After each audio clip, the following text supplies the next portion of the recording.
Welcome to the City of Oroville City Council meeting of February 2nd, 2021. Calling this meeting to order.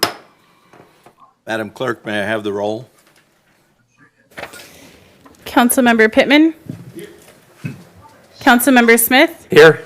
Councilmember Riggs. Here. Councilmember Hatley. Here. Councilmember Goodson. Here. Vice Mayor Thompson. Here. Mayor Reynolds. Here.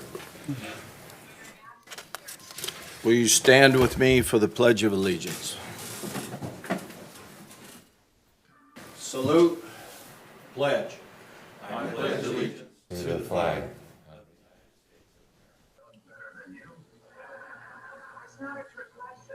Under God.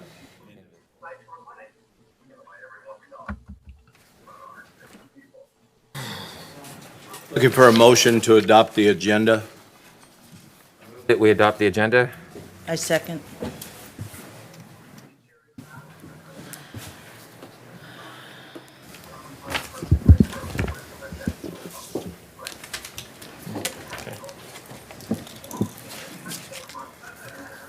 Councilmember Riggs.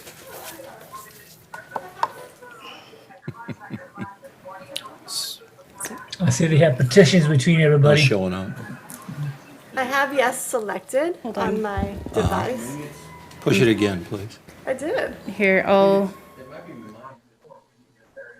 Okay, wait a minute. Yours, I think yours is saying Goodson and Riggs. we had fixed Yeah. those. Wait a minute. Mine says Pittman. Yep. Oh, mine does say Goodson. If we could just take a moment, Mr. Mayor, so we can get this reprogrammed. Okay. And I think it's mine because. Mine says Thompson over here. Up here? Mine's correct.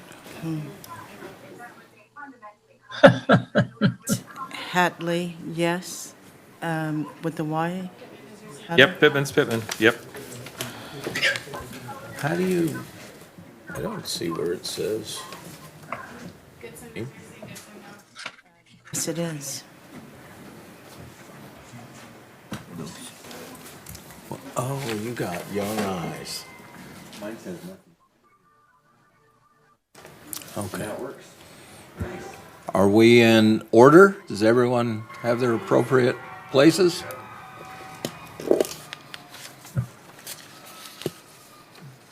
Like shiny faces.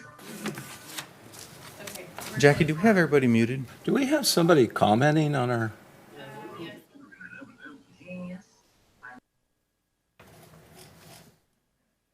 Thank you.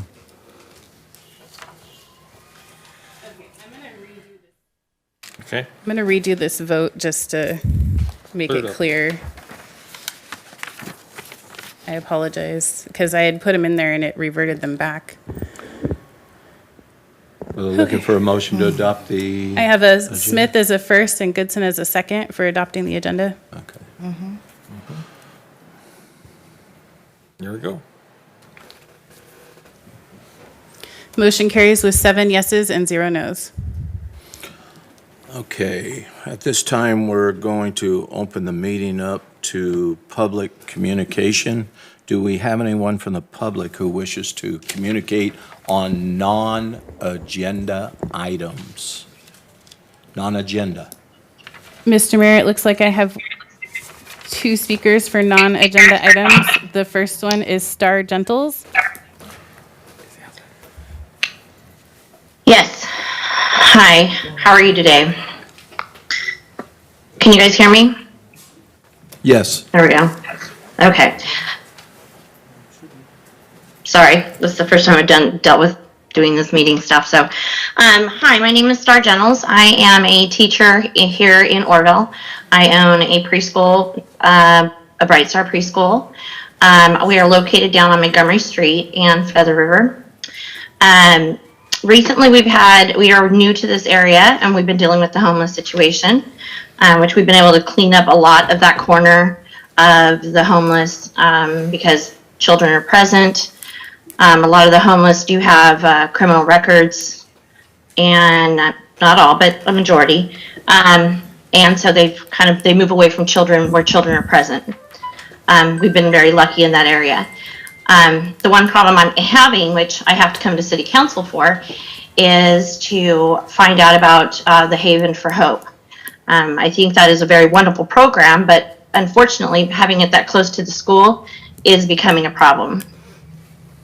On warm days, we have the homeless that show up, and they come in truckloads.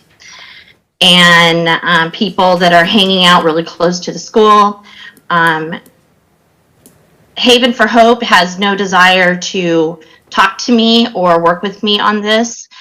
I'm asking for the city to help me with finding a new location for them, that they could possibly be away from the school.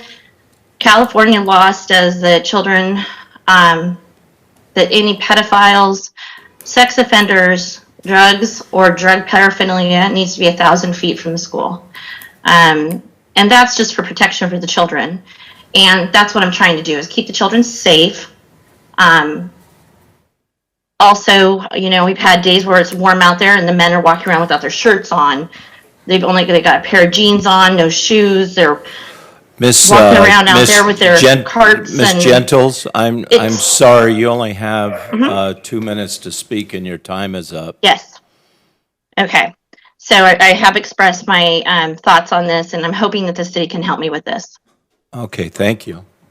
Mr. Mayor, I'd like to just comment on that briefly. I'd like to make sure that no correlation is drawn between pedophilia or sexual deviance Sex or anything offenders. else in the Haven of Hope.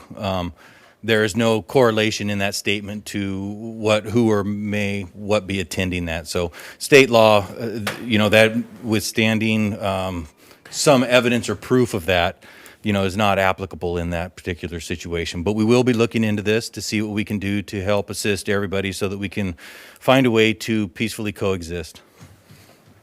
Thank you. Mr. Mayor, our next speaker is Bobby O'Reilly. Good evening, council. Can you hear me? Yes. Hello? Go ahead. All right. Thank you to those counselors on the dais who are doing the job that we elected you for. It's much appreciated the right way. It's not always easy, and sometimes what needs to be said or done isn't always the popular thing. So I want to say thank you for what you guys do. However, I have been asked by some citizens to bring up a topic of concern. Citizens have come to me and they wanted me to express their concern over some comments from the dais. They feel were a low blow to the firefighters and they weren't appreciated. Something that was said is Measure U was to enhance the city. It was not for enhancing the lives of 18 people, referring to the firefighters. And that was taken, I understand it probably wasn't meant that way, but it was taken, the way it was worded and said, was taken as a low blow to the community and to the firefighters that serve our community. So I was asked to mention that for public comment. Thank you guys again for what you do. It's not always an easy job. We appreciate it. Well, just to correct the statement was that Measure U was to enhance the public safety of the citizens of Oroville. Yes, So- Mr. Mayor, and you also said it was not to enhance the lives of 18 people in our community. That's true. Mr. Mayor, that is the last public speaker for non-agenda items. Okay, with that, we'll end public communication on non-agenda items. Looking for a motion to adopt the consent calendar.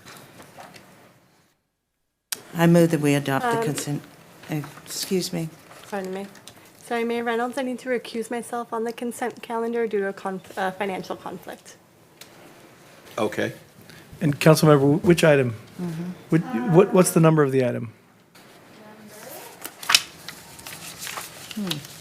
Item number 7. Mr. Mayor, if we could, let's do the consent agenda with all items except number 7. We'll deal with number 7 separately. Okay, looking for a motion to adopt the consent calendar, pulling item number 7. So moved. Second.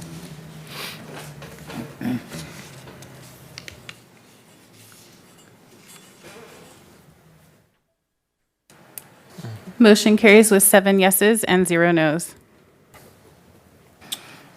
So, item number 7, Councilmember Riggs will recuse herself. Mr. Huber, do we need to inquire with Councilperson Riggs as the reasoning for the recusal? As she discussed it with me, is related to a financial conflict of interest. Thank you, sir. Looking for a motion to adopt item number 7 on the consent calendar. So moved. Second.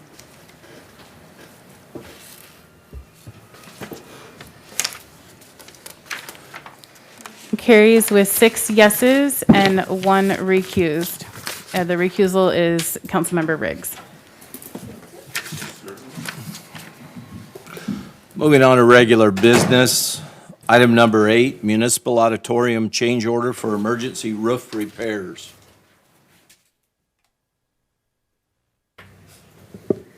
Good evening, Mayor Reynolds and council members. We're hoping that this is our last and final request for a change order to repair the roof at our municipal auditorium.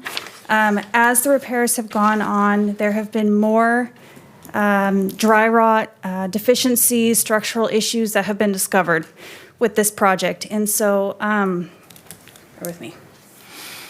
We are asking for this, again, best and final change order to repair the shell, watertight the building so that we can protect and preserve all of the finances that we have put into the interior of the building.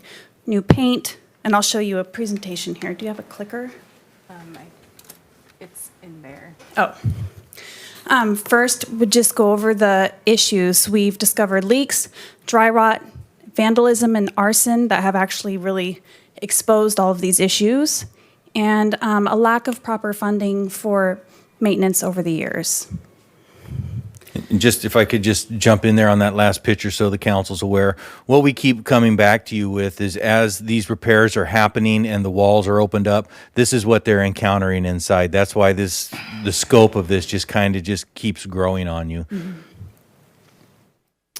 And so the picture prior to this was dry rot in the men's locker room at the rear of the building. Here is also prior to that dry rot being exposed, and on the right. And on the left is a recent roof leak that was discovered prior to the completion of the roof. So there just continues to be more issues that continue to pop up with this project. Here you'll see the exterior location where the dry rot was discovered and the stucco has been repaired. So that's a new stucco panel, and the scratch coat has been applied, and now the color coat will go on in the near future. So the exterior progress has been the full roof replacement, the dry rot repairs to the vertical walls, the parapets, the fascia, and soffits, and much of that is still in progress. Stucco repairs, and also requesting exterior doors at the rear or the north river side of the building to watertight the area as well, because as wind-driven rain comes in, it saturates the floor, and the doors still don't lock as they should, so that will also secure the rear of the building. Here you'll see fascia replacement at the front of the building. That fascia will be wrapped with metal to secure it so there's no more water damage. And those soffits are boxed in now with a stucco coat. Here, this is the previous interior. The stage curtains have been removed. The interior has been repainted. The stage has been painted with a nice coat of black, so that any performance that goes on really is highlighted. And the next slide. This is the new color scheme for the interior. It's gray tones to keep it neutral, to not take away from any events or activities that take place at this municipal auditorium. And the stage curtains are actually being installed today as we speak.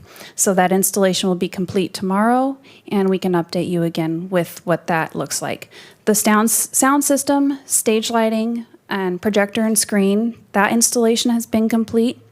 And now another deficiency that has come up is there is not enough sound absorbing panels in the building. So when you talk into the PA system, it just echoes and bounces off the walls. So that's another item that will come up when we put out the request for proposal to make the restroom accessibility upgrades and the front exterior upgrades to provide proper accessible access to the building. So again, with that, this is our best and final request for the exterior shell repairs of our municipal auditorium. The proposal has come in at $165,000. We're requesting $175,000 just in case there are any other unforeseens with this building. Thank Any you. questions? We have a couple council members in the queue, but I'd like to know if we have any comments from the public on this item first. Mr. Mayor, I'm not seeing any public comment hands raised on this item. All right, closing the portion of public comment on this item. Councilmember Pittman? Yeah, thank you, and I appreciate all the work being done. It's good to get that building fixed up correctly. Question about the municipal auditorium sign. I know it's old, I know it's probably in state of repair. What kind of discussion or thoughts have you had or staff has had about what to do with that particular sign? Well, currently with this change order that's being proposed, that neon sign would be removed. The parapet behind it would be repaired, the neon sign would be reinstalled, and the neon would be fixed. So Okay. that is a part of this change order. Okay. If the body would like to change the name, staff has discussed updating the name, changing it for future. And from Municipal Auditorium, it used to be the Exposition Hall, I believe, so going back to its original name. I'd like to hear some suggestions on that, because there's a lot of folks say they don't like that term municipal auditorium, and it might be something better to use, so Right. that'd be nice to hear. So one of the things we can talk to the contractor about is as we remove those neon letters, not reinstalling them at this time, but just securing that parapet wall or that angled wall so that it is no longer an issue. And then coming back to this council or this body to update a new name or decide on a new name for the Thank building. you. Great, thank you. Councilmember Hatley, please. Yes, thank you. Thank you, Don. I know you've worked hard on this and keep us informed on it. A couple of questions. What is going to be our overall cost in this building once restrooms, panels, everything? What are we going to be into this building for? The exterior overall cost is, well, after this change order, will be at about $636,000. Considering the size of the building and the extensiveness of the repairs, that's pretty fair. The interior, much of it has been repaired or completed because of the insurance claim due to the arson fire in the basement. But with the restrooms, we still don't have that quote because the plans are still in progress to complete the accessibility upgrades to those restrooms. So as soon as we receive the final plans, we can put it out to bid and we'll have a better idea of what our cost will look like there. And how many restrooms are we doing? So it would just be the men's and the women's separate restrooms, and I believe, off of memory, it's 6 stalls each, or 6 fixtures each. Okay, and that one that's up front is, In the front hallway near the MLE's office, there are still 2 accessible restrooms in that hallway. okay, we're not going to do We're anything not with them there, doing any, fine? yes. Okay.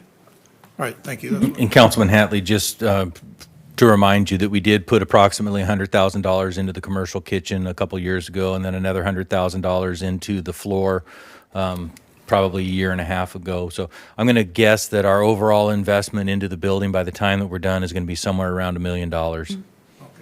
Thank you. Are there any other questions from this dais? Looking for a motion to recommend to approve the change order with Butte Roofing Company in the amount not to exceed $175,000 to complete the whole building shell repairs on the municipal auditorium. I move that we approve the change order with Butte Roofing Company in an amount not to exceed $175. I'll second. Oh. Did she say 175? I think she missed the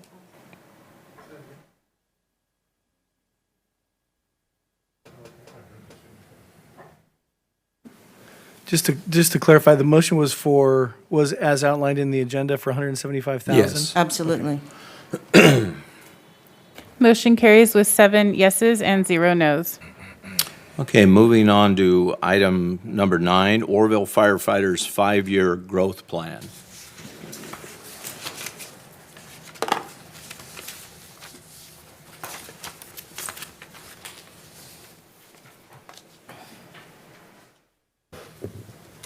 Good evening, Mr. Mayor, Council. The item before you is titled a 5-year growth plan. I want to point a few things out that I think is important for the council to know before that presentation starts getting presented this evening. The number one is that this is something that the staff at the Public Safety Department's been working on for a little over a year. It did go stale, for lack of a better term, for a little while. And then the things that were happening with the El Medeo district happened, and then that brings us to where we are here today. There was probably some other input that was going to be had in this prior to a presentation with council that we didn't get to do. I do want to thank Councilmember Pittman for his assistance with fire department staff and his input in the plan that you're going to read, that you're going to get presented tonight. I said that it's titled a 5-year plan, but I really want, as we go through this and it's presented to you, to kind of focus on it. Yes, it says 5-year plan, but the reason it was titled that is it's going to need to be evaluated every 5 years. This is more of a 20 to 30-year plan. You're going to see phases, phase 1, phase 2, phase 3. There's things inside there that are options to consider. It's not, the plan isn't written in such a fashion that all of it gets adopted or that it's the request of the staff that it's all done. It's more going to depend upon the growth of the city. There's trigger points. For example, the possible annexation of the Thermalito district or Thermalito area. In phase 2, I would expect Deputy Chief Tens to come back and make some suggestions for the council to decide how they would move on. What I have here for you tonight is copies. You're going to get a presentation, for lack of a better term, a PowerPoint presentation. And what I've done is I've just printed that presentation for you. I printed the presentation because there's a lot of information, and I think that's quite possible that you're going to have some questions. And what I did is I went and put some lines next to each slide where you can write down if you have the question and kind of follow along if you want. All this is just the slides printed on that you're going to see there. Chief, I'm going to go ahead and say something while you're passing those out. You know, this is a very high-energy issue, not only with the public, but with this council. And for some reason, I don't know why it is that if we request information or anything, any alternative plans, then automatically we are against the fire department or the police department, and we're trying to denigrate them. Absolutely couldn't be further from the truth. We hold our firefighters and police officers in the highest form of respect, and we not only looking out for them, and we have the responsibility to look out for the whole community. So that's why we have to consider all of the evidence put forth or all of the information put forth. We simply can't take emotion and run with it, and it would be nice. Our firefighters, absolutely wonderful people. I've met nearly every one of them, and just great people. Do a great job. Nobody's questioning service or dedication or any of these things. Absolutely not true. And it's unfortunate that things have to be portrayed this way in the public, because it's not us and them. It's all of us. Sure. I appreciate that, Mr. Mayor, and that kind of leads into a little bit of what I was going to say prior to it beginning. And you know, I too support everybody in all of public safety. And what I think I don't want to speak for them, but I'm going to anyways. Is the fire department? They understand that. They understand a proposal was presented last week.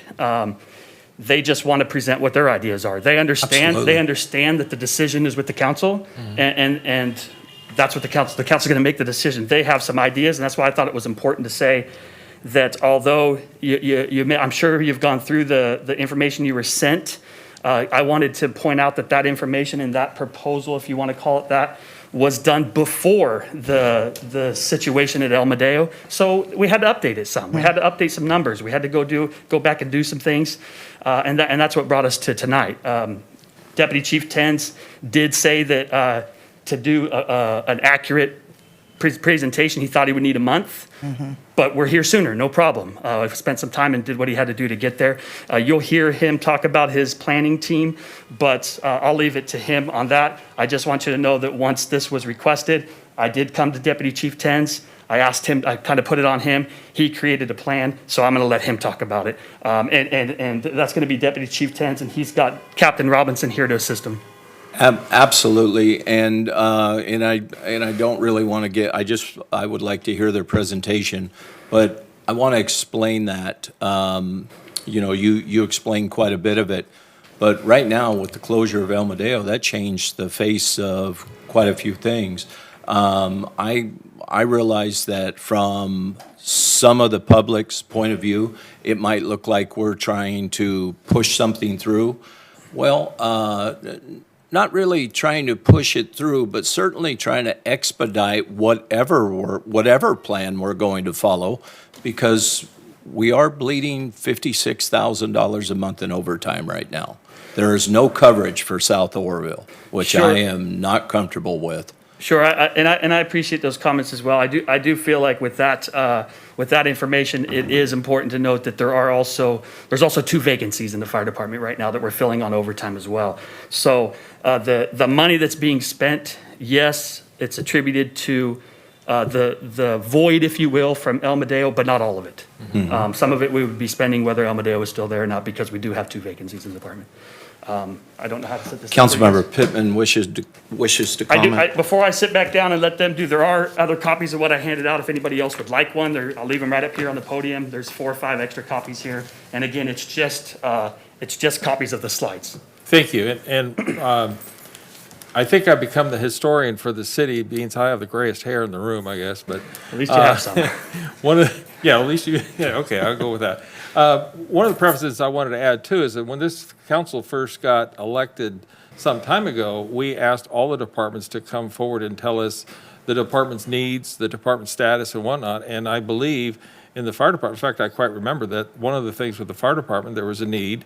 And then it was kind of the council looked at all the departments and tell us what your needs and develop some kind of plan. So I think that's also what precipitated this work that was been done for some time. And I appreciate the work. Like I said, I serve as a historian because a lot of things are not written down very well back in the 70s, 80s, and early 90s. So I appreciate that. So thank you. And you're welcome. And like I said, we appreciate the assistance or the information you provided in it. Don't take offense when some of it's not in there. We just had to put something together really quickly. No worries at all. So.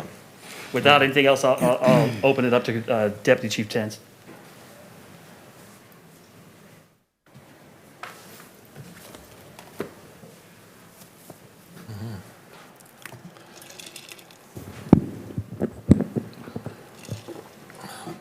Good evening, Mayor. Good evening, Council. I'm appreciative to be here tonight in front of you. I thank you for the opportunity. I'm excited to present this to you tonight. There's a lot of work and time that's went in it over the last few days, but a lot of time before that.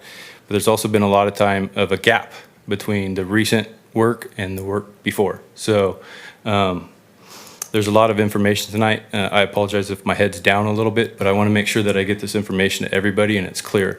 I don't want to present a bunch of problems without a bunch of answers. And I feel like I have both tonight for you, so.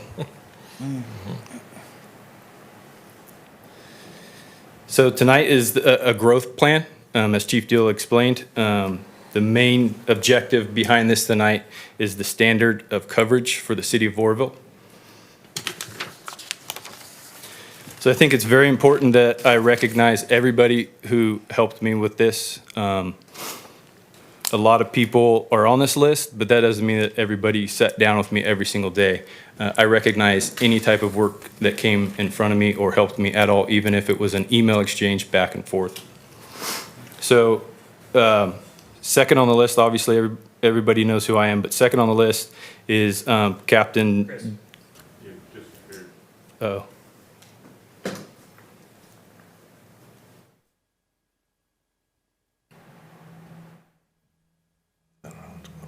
There you go. Okay. Sorry about that. We were having issues with that earlier as well.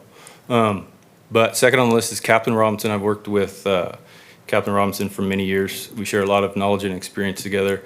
Not only are we friends at work, but we're friends at home. Our families know each other. But Donald was my right-hand man through this plan from the very beginning, absolutely till 4 a.m. this morning. And he's been by my side and helped me. And I just want to make sure that I recognize him for his dedication and helping me. And he deserves just as much credit as I would at any point through this. So I just want to acknowledge that and thank Donald on the record. Also, Captain Hilson has many years of experience, 25 years, a lot of them in the Oroville area. We took knowledge, we took any information that anyone could get to us. Dallin Huter's a firefighter with us, and he assisted us in many ways. Steve Lucas, we had conversations with him. We want to make sure that when we start this, that we're starting it the right way. We're working with LAFCO and headed in the right direction with him. So, I mean, obviously he didn't sit down and write the plan with us, but we did need to get information from him. Mr. Pittman was kind of, like he had mentioned, a historian. It's hard to find old facts and old information. And I didn't want to guess, and he carries a wealth of knowledge going years back in history, and we were able to get a lot of information from him. Wes Irvin, as I go into this, you'll kind of understand why, but planning, I need to know what's going on in the city in order to plan for it, and he was a good knowledge for us and had a lot of good information. And Ruth Wright helped me with some numbers. This was a while ago. I don't know if she remembers, but it was probably a year ago. But it was a simple email back and forth. I never did that well in math. Donald helped me as well, but we wanted to make sure we could get those numbers as close as we can. But like I said, this was going a year back. So I just want to make that clear. So thank you to everybody who's on this list. I do appreciate it.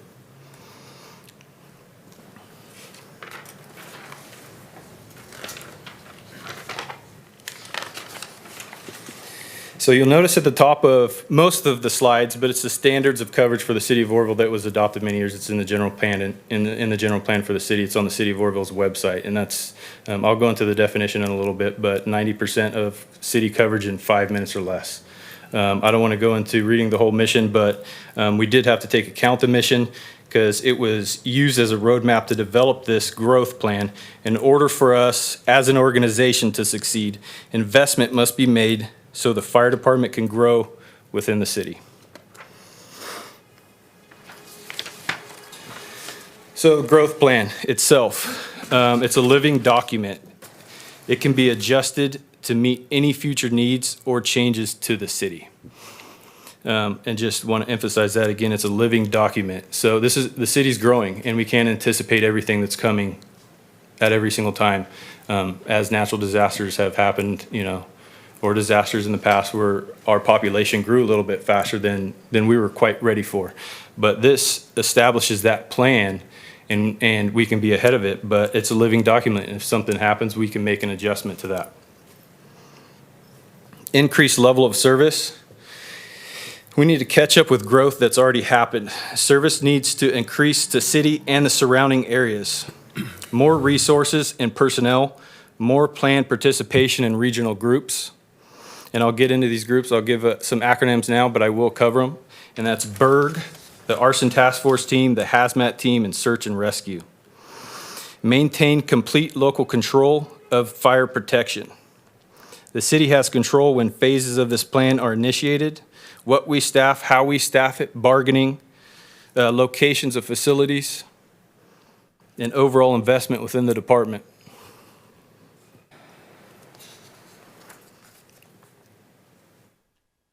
The objectives are to develop and implement a plan that is financially sustainable. And that's hard to do, but we wanted to make sure that we cover that. So this plan was meant to be scaled out over time, budgeted and planned for. Increase coverage to meet the city's goal for response. expanding in reasonable fashion so that costs are accounted for and only accurate when service increase is necessary and sustainable to meet the city's adopted standard of cover guidelines.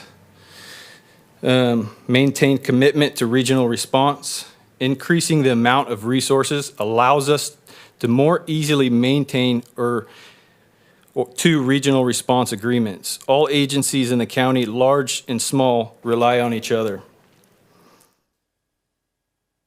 And how we rely on each other through regional response is really through the agreements that we have. And that's an auto aid agreement, a mutual aid agreement, and a specialty groups, which I covered under earlier. But I will absolutely get back into those agreements and explain them a little bit more in depth into you. And I know I'm throwing a lot of acronyms at first, but I don't want to explain everything and have to come back to it. But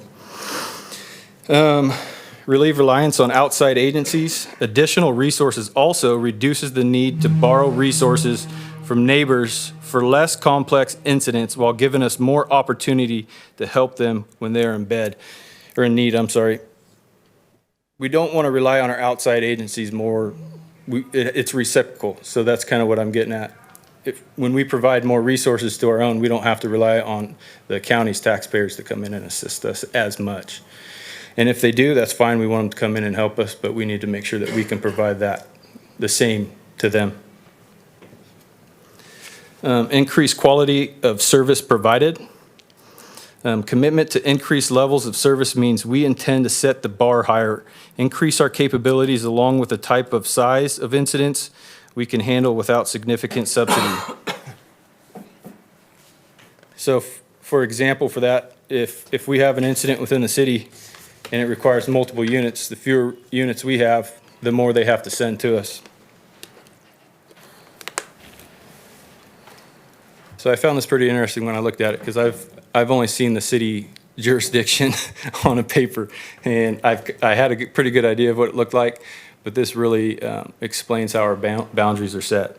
During the planning process, we reviewed the city's MSR completed in 2014, MSR, the Municipal Services Review. As noted, the city boundary is irregular, containing scattered pockets of urban density throughout the service area. These boundaries make the need for fire department growth necessary to meet the standard of cover adopted by the city development. Population growth and further annexation needs. The plan directly addresses that issue. Can I go back and Yes, sir. see the map real quick, and just for a quick question? And one of the things that I'd like to make a mention about, when you look at the airport area and the leg on the left-hand side looking down, that's actually touching the after bay. Yeah. So the city of Oroville has connections to the after bay, and on the south end to Occidental Avenue in Palermo, and to the east side, you know, up to extensions of Olive Highway and north toward, you know, Garden Drive. So it's like an amoeba. Yeah. And I think ideally, from the fire service perspective, we like to draw nice round circles and put the fire station in the middle of those circles. But right. it is extremely difficult, and I appreciate that map there. It's the first time I've seen it too. Yeah. And it really gives a clear picture. Thank you. Yeah. And just a second on that, it's the circular would be identical, I think, for everybody in every department, a little less confusing, but that's what we deal with now, and that's the way it is, and we'll take care of that. But and then this will kind of make a little bit more sense when I talk about how some of our response times may be a little bit longer, but I'll get into that.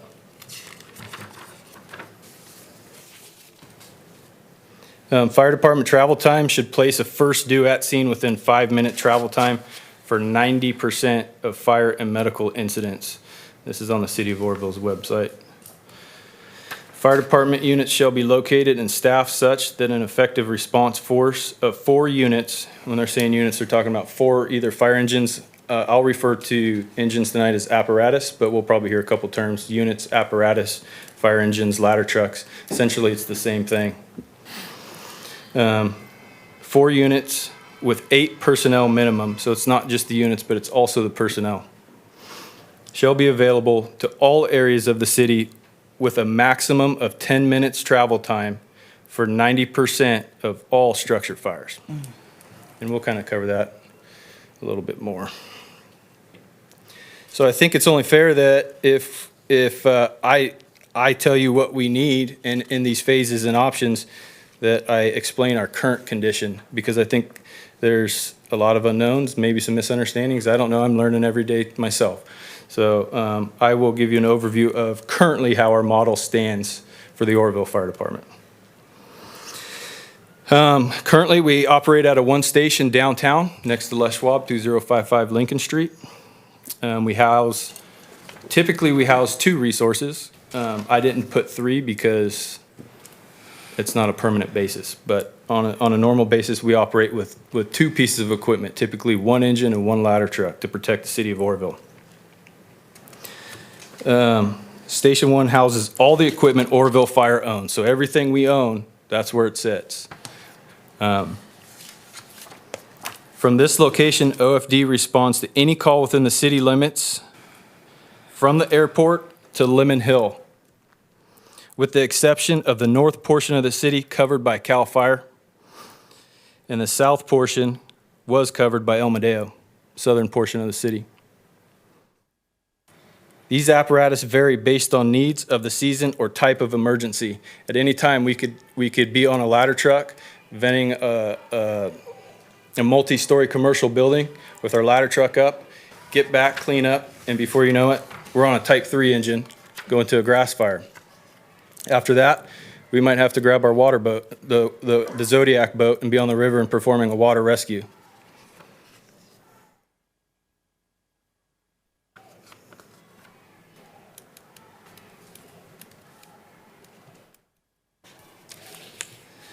So this map created by the IT department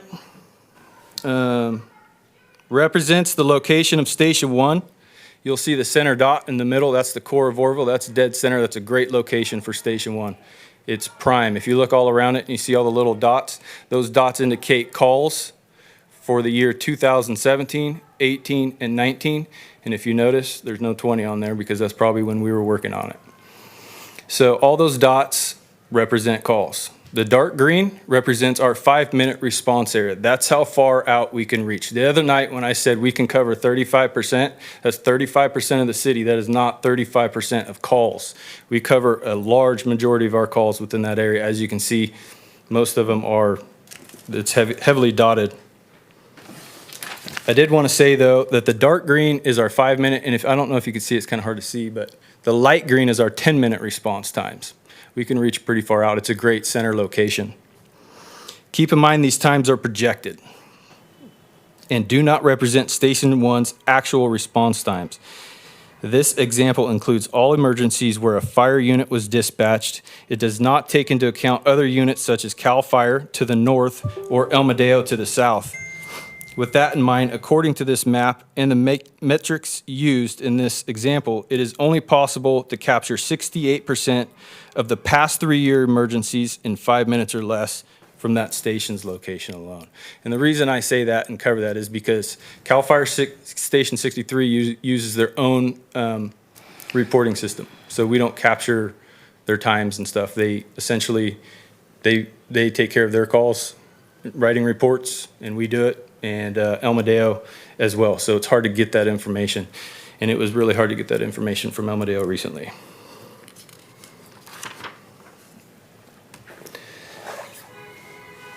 So that's kind of our current situation. One station, those are our response areas. We provide a great service in the downtown core area. We're covering a lot of calls, 5,000 calls a year. Once El Medeo shut down, we're picking up another 1,000 calls a year.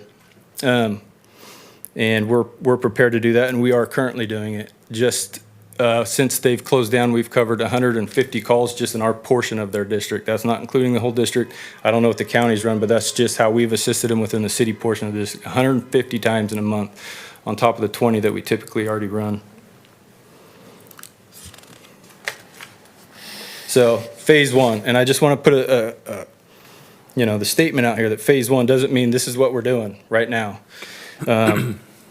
I would essentially, if a trigger point happened, I would essentially come to council. I'd put a staff report together, put an analysis together, and say, hey, I believe based off these items or situations that have occurred, we need to move forward with phase 1. So And that, a lot of things go into factor. Obviously, the amount of calls, maybe that triggers another phase.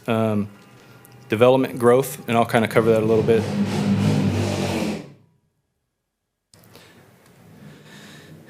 Phase one was covered, and essentially, I didn't really make any changes to this because, well, I don't want to say that I didn't predict it, but we were prepared for it. That's what I do. I sit in my office and I prepare. Doesn't mean that I always, have what I need, but I try to be as prepared as I can for any unforeseen, whether it's emergency, personnel problem, or anything. So we were very prepared for this to happen.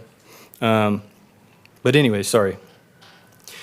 Going into phase one, step one, I would honestly, if council liked this plan and they did want to move forward with it, I would probably come back relatively soon and say, we need to move forward, council, we need to move forward with phase one. And I'll list some of the reasons why, but essentially the first step to phase one is to contract with and staff the El Modelo Fire Protection District. The district has requested a contract for fire services from the city. I would recommend that we add 6 positions, 1 captain, 2 lieutenants, and 3 engineers, and I'll cover those ranks in a second. To return the service to previous levels, we must add positions. A captain's rank is essentially a firefighter's position that is a senior guy. He's been around a while. He's a little bit more qualified. He's taken more classes. A captain is running an engine company, and they're in charge of that crew. A crew of 2 or a crew of 3, depending on how we staff engines. A lieutenant is essentially what a captain is. They make a little bit less. They might not have as much experience, but they do hold the qualifications. And they run essentially a shift. We have 3 shifts. Each shift will have at least 1 captain on it. I don't want to go down it too much, but just so you understand the ranks. And our engineers are drivers. They're the ones that are pumping the panels, helping the firefighters pull the hose off the engines, adjusting the gauges. They're driving the fire engines. They're essentially in charge of getting people there safely. And I'm going to cover this in every phase too as we move on. But specialty training based on station assignments. What that means is each station would cover an area of weakness, if that makes sense. So there's different divisions throughout the fire service. We don't just put fires out. We're rescue. We go on rescues. We're hazmat. Some of us are law enforcement. They're on the arson task force teams. They're the ones that are investigating fires, putting these bad guys behind bars. And I'll go over some of those. But essentially, I would recommend that we identify Station 3 as a support station. They're kind of already structured that way, and I would like to utilize the equipment that's already there in that fashion. I wouldn't have to make a lot of changes. The plan accounts for both physical growth to meet standards of cover and growing capabilities by creating areas of focus for each station to maintain. Station 3's focus would essentially be support, as I said. I would recommend a volunteer program. I would also recommend, well, they have volunteer equipment, so that would be maintained, like a water tender and the air support trailer. The air support trailers, it's a trailer. It fills our SCBA bottles that we utilize when we're going inside of a house, and it also has lights on it, so it'll light the scene up at night so we can see a little bit better. So one of the number one things that I've talked about tonight is what we want to do is improve our response times. So by doing that, is that going to improve our response times? And it will. So returning services to Station 3, and when I say Station 3, that's El Modelo Fire Department. That's the identifier for that station. So returning services to Station 3 reduces the city's overall response time.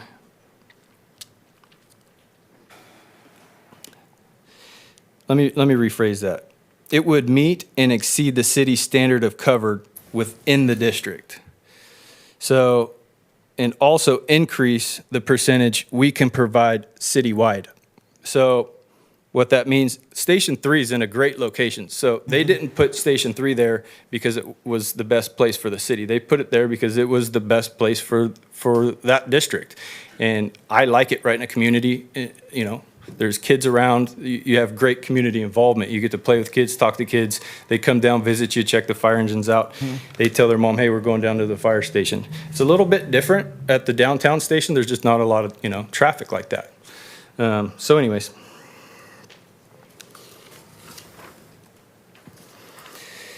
So, staffing. Our current staffing levels for Station 1 at Oroville Fire, and this is specific to operations. There is other positions that are staffed and funded, and you'll see those in an overall projected budget. But the current staffing levels are 1 deputy chief and 2 battalion chiefs. Those are incident commanders. They run the incident, they go to any multi-unit response. If there's a large fire, small fire, TC, hazmat, rescue, water rescue, any multi-unit, we go and we command the incident. And we're in charge of that incident, and we hold ultimate responsibility for the life and safety of the people at scene. Safety of citizens and firefighters. So the current totals right now, we do have vacancies, as Chief Deal said, but 18 total personnel, operational personnel. A daily total is 6, and that includes myself. So you have 5 firefighters that staff equipment, 3 on the ladder truck and 2 on the engine. And then you would have myself or one of the other chiefs.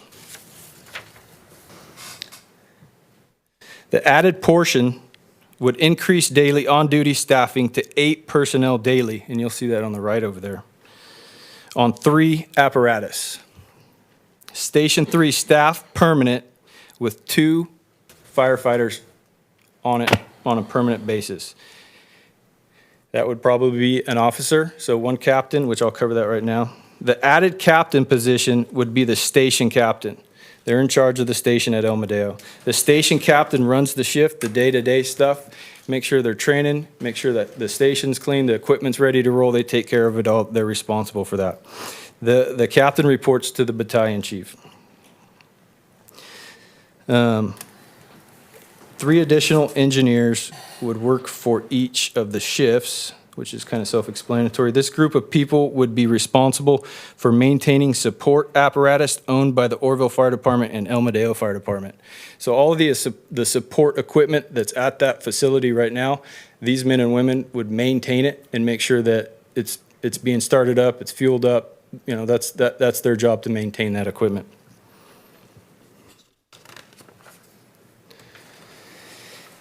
This is what it would look like. If you look at the map, you'll see the 2 red circles, the multis. Those will indicate the fire stations and the locations as an overview of the city. And at phase 1, you're now looking at 3 apparatus, 1 engine at El Medeo, 1 engine at Oroville Fire Department, and 1 ladder truck permanently staffed at Oroville Fire Department.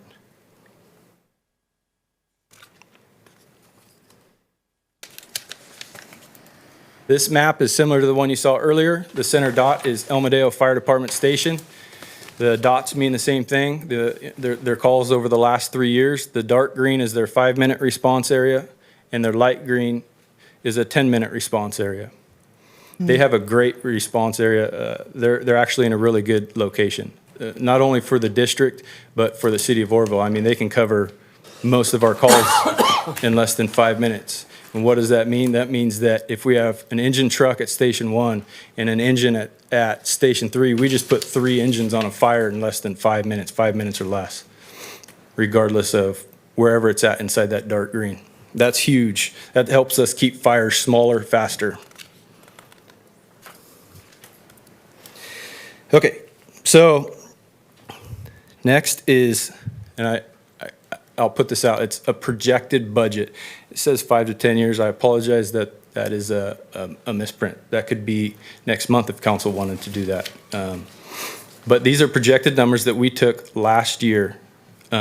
We took our current total burden pay, ran the numbers through finance department, and that's what we came up with. But I want everyone to kind of look at it a little bit. And the green is essentially what it would cost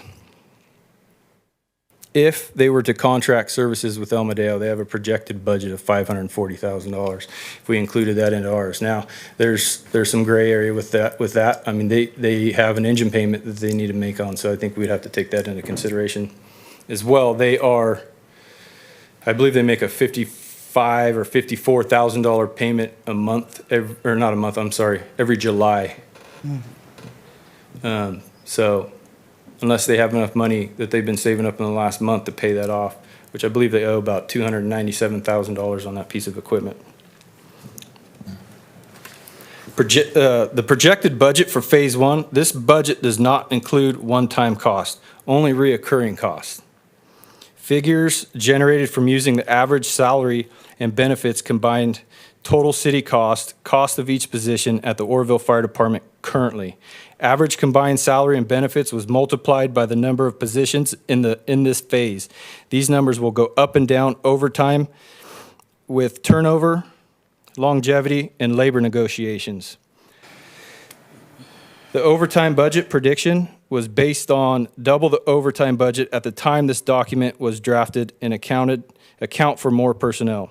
Overtime is variable based on on multiple factors such as vacancies or hiring freezes, which we're dealing with that right now. Strike team assignments, those are reimbursable, but we do put that money out. Doesn't come back till later. Workers' comp, disability, and any type of leave. The fire department portion of PERS, the retirement, the unfunded liability was also budgeted by doubling the amount of budgeted when this document was drafted. If this number is inaccurate, I apologize. I'm not good with numbers, but I do feel confident. I think it's, for a fireman, it's pretty close. And we worked with Ruth a while back, but they're about a year old, so. The last row of the chart represents essentially if we were to provide this service and the district was to dissolve, that's how much it would cost the city of Oroville. If we utilized their money, green would be the cost.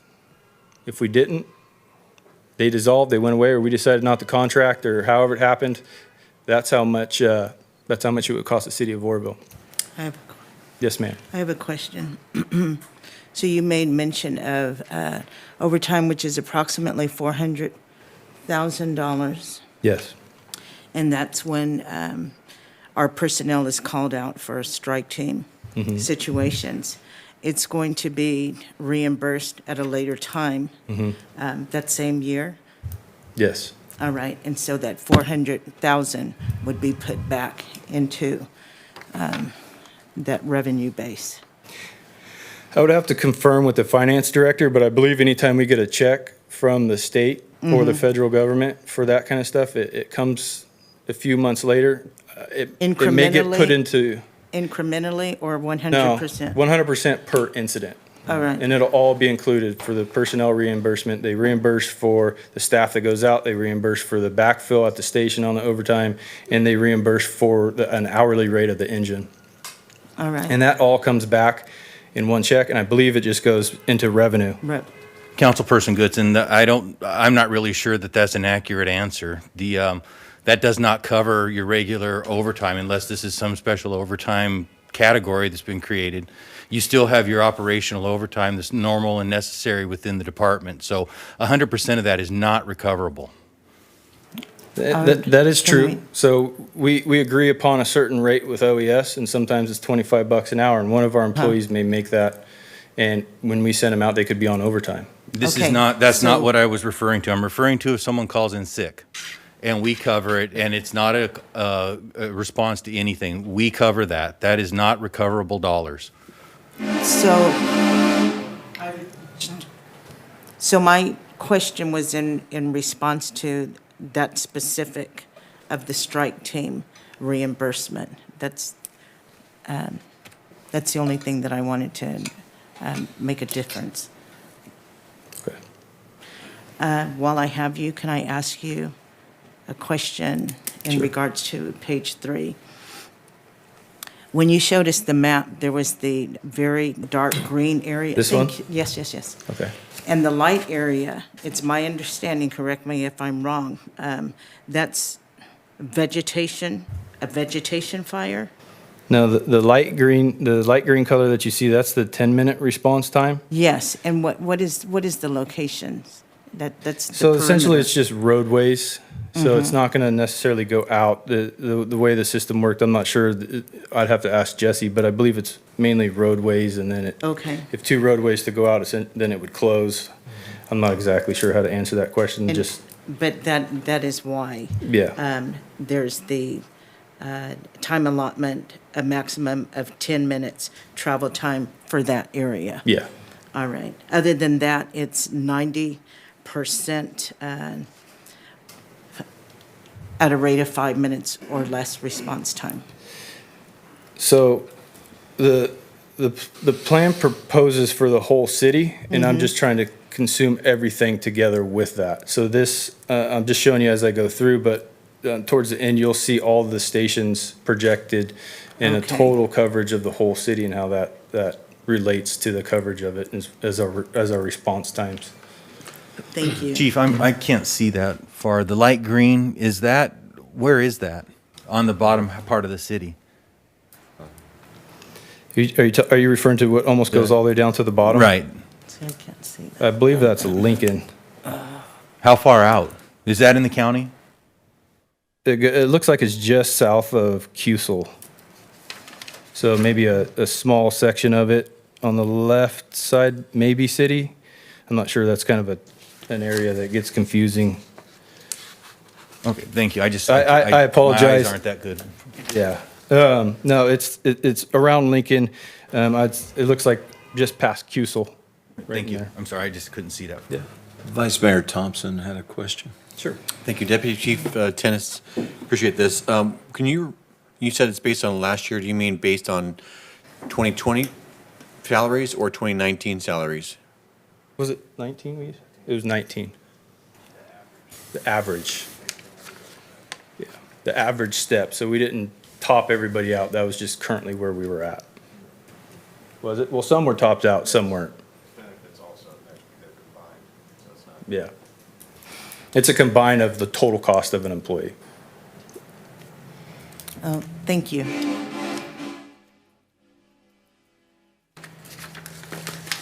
So a little bit of strategy behind phase one, just kind of how putting this together a little bit. But the purchase of a new fire engine, I would recommend when the time was right, and the equipment called for it, I would recommend the purchase of a new engine. The good news is though, is this would be a contractual deal between the district and the city, but I would recommend that we lease their equipment from them through a contract and be able to utilize those engines as well as part of our fleet. Phase one does recommend a few one-time costs. These includes the purchase of a fire engine to replace the 19-year-old engine still in service at Station 1. It's a great engine. It's 19 years old. It's got about 80,000 miles on it. I would like to keep running it. I think it's a really nice engine, but it does have a lot of mechanical issues when we do tend to use it a little more heavily. The purchase of a Type 6 fire engine or a squad, and this would be for preparation down the road. It's an option. I'm not saying that we have to do this. We could essentially take two items from phase one, if that's how council wanted to do it, and move forward with that. If council did not want to move forward with the purchase of a squad, we don't have to. But it is an option and it's in there. And I feel that it's a justified resource for this area. A staffed ladder truck. Staffing the ladder truck full-time increases the fire department's capabilities on a permanent basis. Also, essentially every study done on the fire department in the last, I don't know how many years we went back, but they recommend staffing a full-time ladder truck. It increases our capabilities to the community. It's a really big toolbox. We don't put the ladder up a lot, but there's a lot of tools on it where you can use it for a lot of different items and a lot of different things. And essentially, especially, with the new hospital coming in, potentially more hotels, 4-story hotels, apartments, multi-story apartments. And when we work on the planning on the fire marshal side, we make sure that these businesses put access for that ladder truck, specific for our ladder truck. It reaches up 110 feet from the ground all the way to the tip of the ladder. Some of these buildings in town, like the Oroville Inn, we have to park a little bit extra closer, get close to the corner to be able to reach the top, but it will be able to I reach. have a question for that.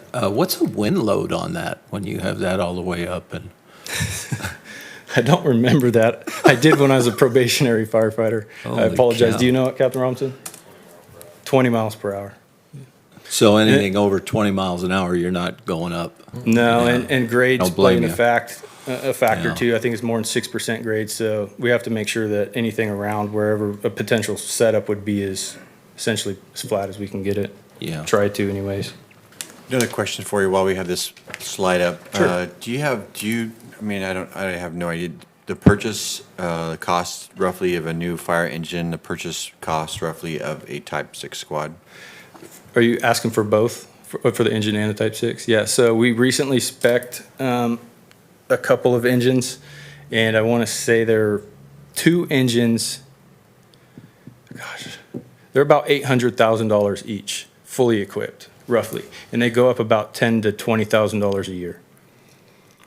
So, I mean, go back, 10 years, we only paid probably $600,000 or so. I'm not exactly sure, but not very much. The price of the equipment on fire engines increases every year. I'm not exactly sure why. I know for a while that some of the exhaust issues and stuff, they had to put specialized equipment to try to reduce the carbons on them. That, stuff like that increases the cost of them. But it's essential that we purchase all the equipment for them at the facility. We get a huge discount when we do that. The Type 6, they're about $100,000, but I don't feel confident enough to give that to you. I think it's really going to depend on the spec, and I haven't done a lot of research on them.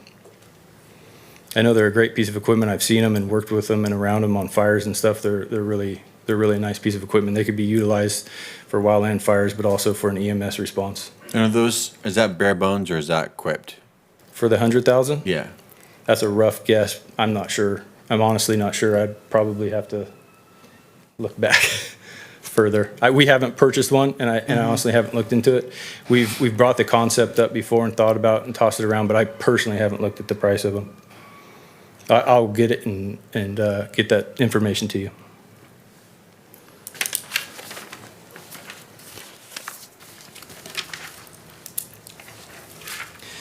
So lastly, of phase 1, the identity of El Medeo, maintain the identity of El Medeo, I believe is important. And I think there's a multitude of reasons to do that. There's a lot of history there, obviously.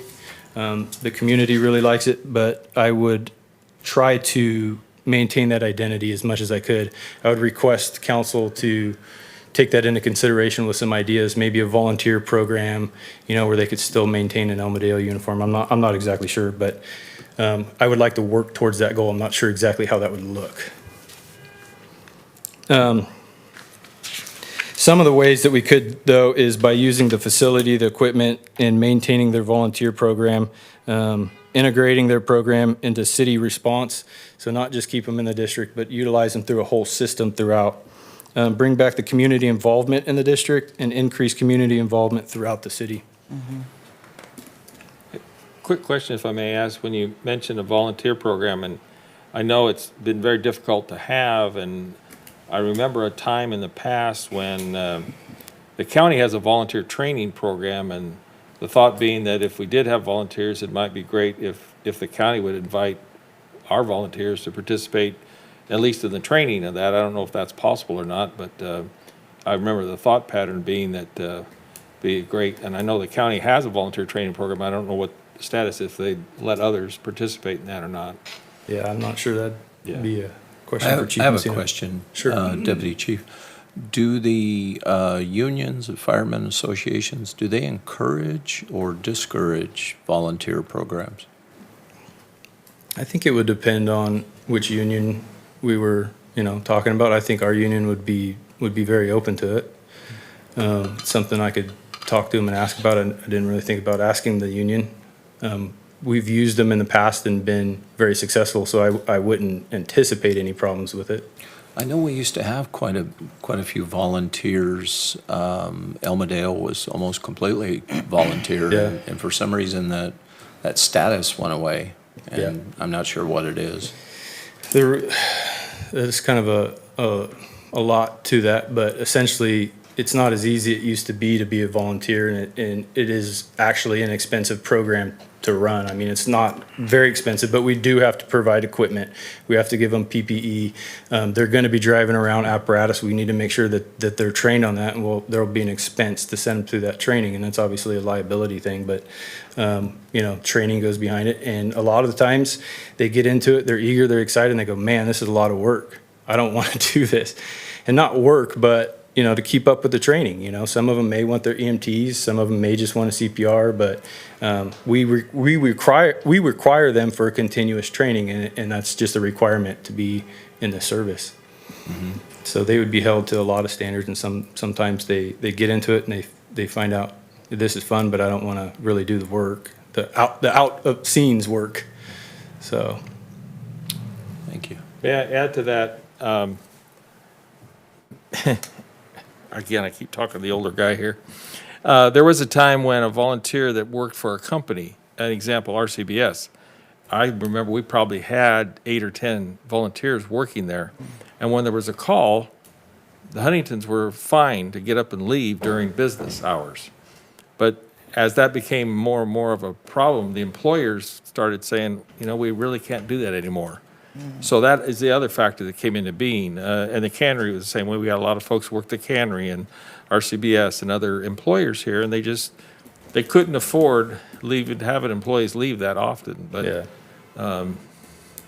that's the other factor that came into being. I know it's just our jurisdiction, but it may be others too, that when your calls are heavy during the day, you pretty much ask your employer to let you go for a period of time, and that's very hard to do in this day and age. it is.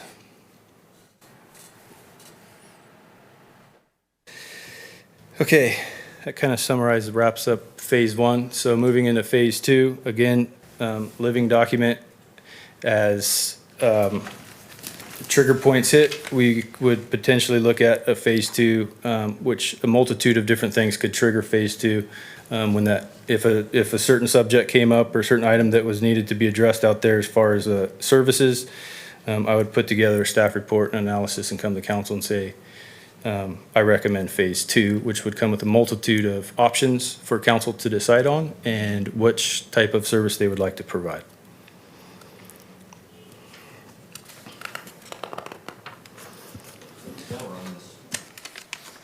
While we're on this note, just mentioning volunteer system, I know it's not in the discussion to discuss ideas for a volunteer aspect, whether we have OFD or CAL FIRE or whatever we do. But I think it's worth it to at least brainstorm ideas to incentivize, since there's so many disadvantages to having a volunteer system. I also think that there are creative ways that the city could incentivize, such as we offer programs like first-time homebuyers and different, loan with businesses and whatnot, possibly forgiveness, if somebody did a first-time homebuyers program, if they put in a certain amount of hours, that there'd be, potential loan forgiveness for home purchases and whatnot, or people would be like, well, this is a way for me to kind of almost pay off some of my loans. So anyway, there's ideas. I know it's not on the agenda to talk about today, but I think it is worth a discussion here at this council. It's a really good idea. The west side of the city currently has multiple developments in progress. First step, build and staff the west side public safety facility. Obviously, we have to have a facility before we could staff it. That would be based on, we would have to decide on a location, how to pay for it, all those things that go behind it. Those are going to be one-time expenses. But that would need to be tackled first, obviously. Again, after that, add 6 personnel. Kind of going back to phase 1, 1 captain, 2 lieutenants, 3 engineers. long distance away from Station 1 in order to meet standards of cover and prepare for growth with the city. The west side facility should be built and staffed. It requires hiring 6 additional personnel. We will be organized the same way as Station 3, as Station 3 was, with one captain, 2 lieutenants, and 3 engineers. And before on phase 1, we had talked about a specialty house and covering some of those areas that we need improvement in. Station 3, the El Medeo Fire Department being the kind of the support house. The west side facility will specialize in hazardous material response and crash rescue. Crash rescue meaning the airplane. We just recently purchased the slide-in mount that could be utilized for that. The city, I just covered that. Hazmat specialists will go through 6 weeks of training and be required to participate in Butte Interagency Hazmat Team. This group of people would be responsible for hazmat response in both city and maintain at least one hazmat specialist on duty in the city of Oroville 24/7, 365 days a year. They will also be responsible for maintaining the crash rescue equipment. They will be responsible for maintaining that facility, the equipment, and everything in there. And when I say maintaining it, I mean not like mechanics, but going through the equipment and checking it. So an overview of I keep talking about hiring people, I just want everyone to have an understanding. It sounds like a lot, but here's the numbers going from phase 1 to phase 2. So the big difference is obviously the bottom. In phase 1, you have 8 firefighters a day. In phase 2, you'll have 10 firefighters a day with a total of 30. The added portion would increase daily on-duty staffing to 10, as I said, on 4 apparatus throughout the city and district. So now we're up to 4 apparatus. Station 2 staffed permanent with 2 personnel each day. The added captain position would be the station captain for the West Side Public Safety Facility, exactly as described to Station 3. Station captain runs the station projects and reports to the battalion chief. Kind of an overview of how that looks in a map. You'll start seeing how this kind of starts coming together. And like I said, we'll put it all together at the end. But 4 apparatus for the city. You'll have 3 fire engines, 1 fully staffed ladder truck, and the crash rescue will be cross-staffed out at the airport, constantly ready for aircraft emergencies, which does tend to happen in Oroville.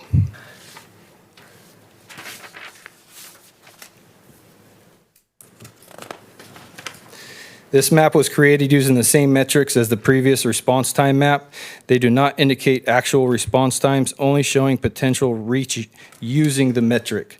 Metric was tested for the particular map. The light green area seems to be more accurately represents a 5-minute response area boundary. And the reason I say that is because we went out and we drove it. But it gets kind of tricky because the system that we utilize calculates for a lot of different things. It gives us, NFPA recommends that we have a 2-minute, we have 2 minutes delayed right off the bat because we need to get dressed in our PPE. So it's 2 minutes starts counting before we even leave the station because we need to get our gear on and be prepared before we get in the engine. The system also calculates stop signs, I believe, and speed limits. But when we got out and drove them, the dark green is a little bit more accurate, a lot more accurate. But there's a lot of things that went into play with that, and I'm not exactly sure how that works. That's a GIS question. Question before you move from that map, and I know we've always talked about staff at an airport fire station. Did you happen to think about potentially locating the fire station in the Thermalita area more centrally located than the airport? Yeah, so, excuse me, so there's a lot of different options. Council can give me direction on where to put that station. Essentially, they ended up being where our response times were best throughout the city for that ultimate 90% coverage of 5 minutes and less. That's actually a really good location, but so is Thermalito. There's absolutely playroom, and we could move stuff around and see what GIS can offer and what those would look like. Well, and I understand that because the city is the owner of the property out there. I understand that's obviously a cost factor that should weigh into this, but at the same time, you got to look at the response times to the greater population too. Yeah. Thank you. Oh, thank you. I did need that. Is it obvious? Can I ask a question to Bill for a moment? Sure. I remember in a previous conversation that there might be special funds for development of a new fire station. Am I remembering that accurately? Yes, you are. There's a West Side Safety Facility Fund. It has approximately $600,000, $600,000 to $650,000 in it for the construction of that. The construction of a fire station, as best I can tell, is about $9.5 million per station. We're not close. No. Okay, thank you.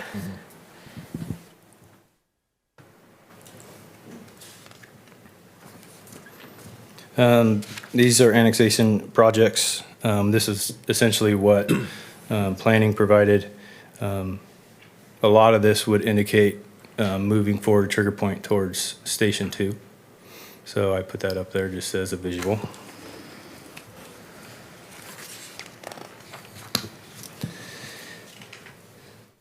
The Phase 2 projected budget. Projected budget for Phase 2, once again, this budget does not include any one-time cost, only reoccurring cost.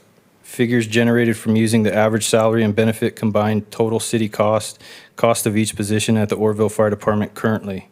Average combined salary and benefit was multiplied by the number of positions in this phase. These numbers will go up and down over time with turnover, longevity, and labor negotiations. The overtime budget prediction was based on double the overtime budget at the time this document was drafted to account for more personnel. Overtime is variable based on a multitude of factors: vacancies, hiring freezes, strike team assignments, workers' comps, and any type of leave. The fire department's portion of PERS, the retirement unfunded liability, was also budgeted by doubling the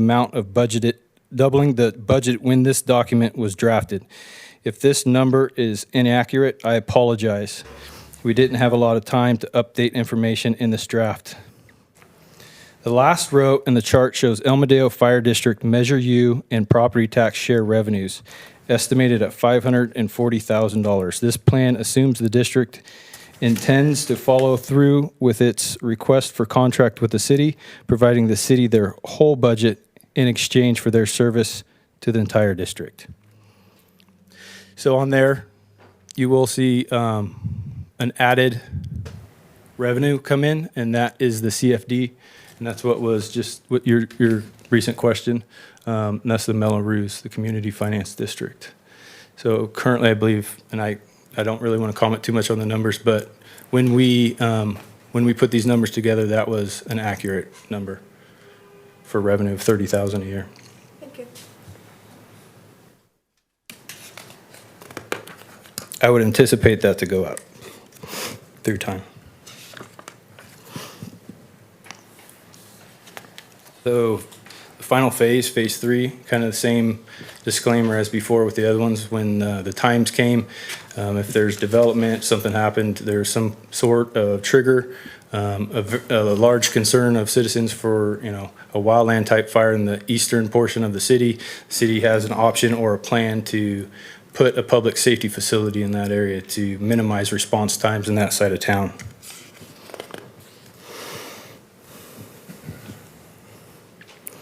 Build and staff an east side public safety facility.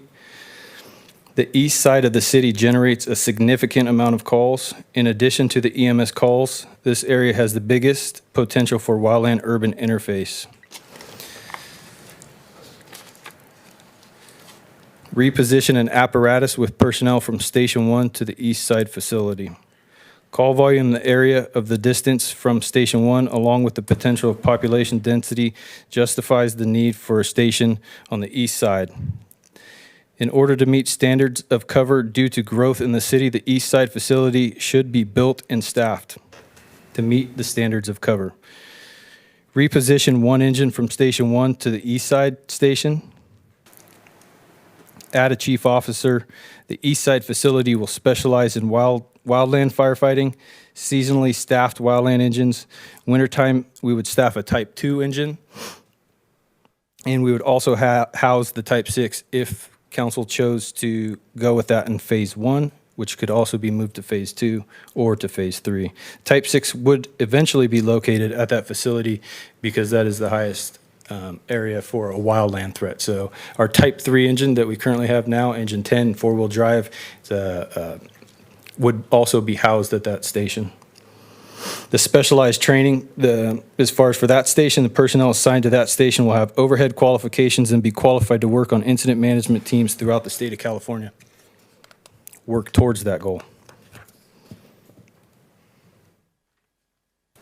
So staffing levels from Phase 2 to Phase 3, you'll see only one difference, and that's a total number because I proposed a battalion chief.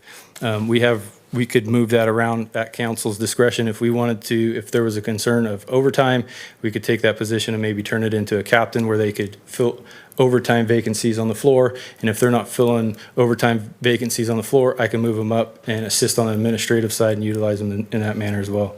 There's options. That's all I'm getting at.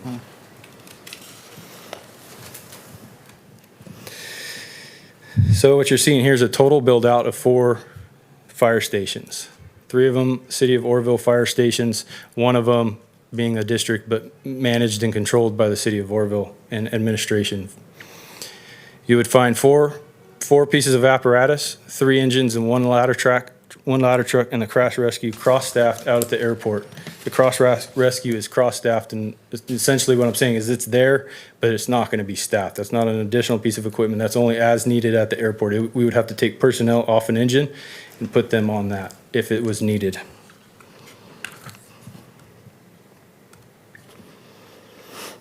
This map was created using the same metrics as the previous response time maps. They do not indicate actual response times, only showing potential reach using this metric. Metric was tested, and for the particular map, the light green area seems more accurately represent the 5-minute response time boundaries. Same thing as I said earlier. Chief Tins, I have a question, and everybody wonders it, but nobody's going to ask it, so I will. How can you get all around that white spot up there, but you can't get to that white spot? There was another one like that too. And I'm just curious, how does that anomaly occur? I would have to ask Jesse. I'm honestly I don't know. Okay. I'm not sure if there's an access problem or if the roads are a little more rough or if there's no access. I'm not sure why. Okay. To be honest, that's a great question though. I was just curious because it's all around it and you can get past it, but you can't get to it. It is very confusing. Thank you. I'm sorry. I didn't mean to distract. No, that's okay. Okay, so Phase 3, these are projected budget numbers again, with everything included.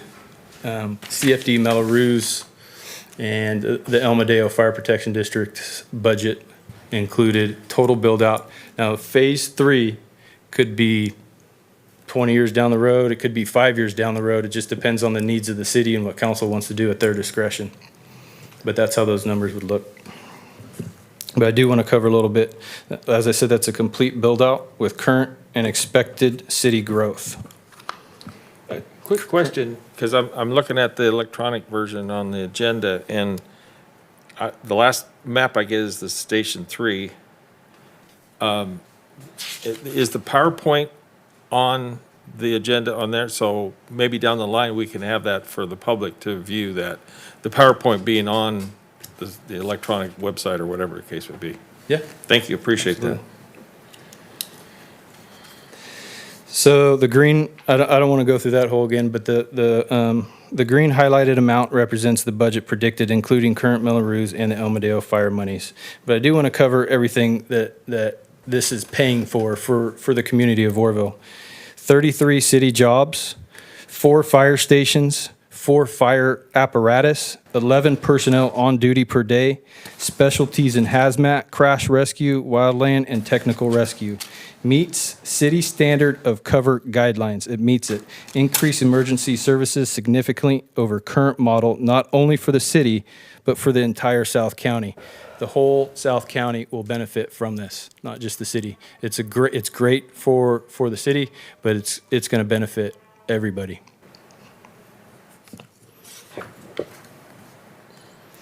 And as I mentioned earlier, this map uses metrics used before and including Station 63 north of the river.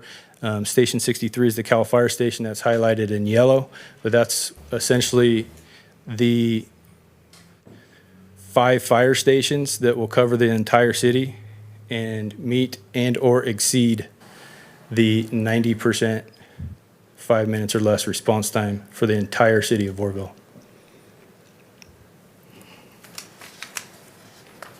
Based on the map and GIS.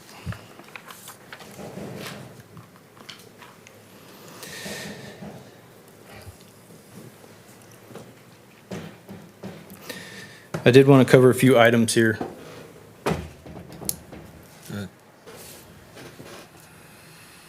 Keep going, sorry. Okay, regional cooperation, dispatch. Oroville Fire Department does a great job. However, for large-scale incidents, CAL FIRE dispatch is the more effective choice. In this plan, Oroville Fire Department intends to pursue a working relationship with CAL FIRE so we can dispatch each other's resources directly. Establish a bidirectional CAD link. I'll explain that one in a second. So both dispatch centers can know the location of all apparatus, therefore giving either dispatch the ability to send the closest resource to incidents. Allow the units to be tracked by dispatching agency. That goes into MDTs. I don't need to cover that too much.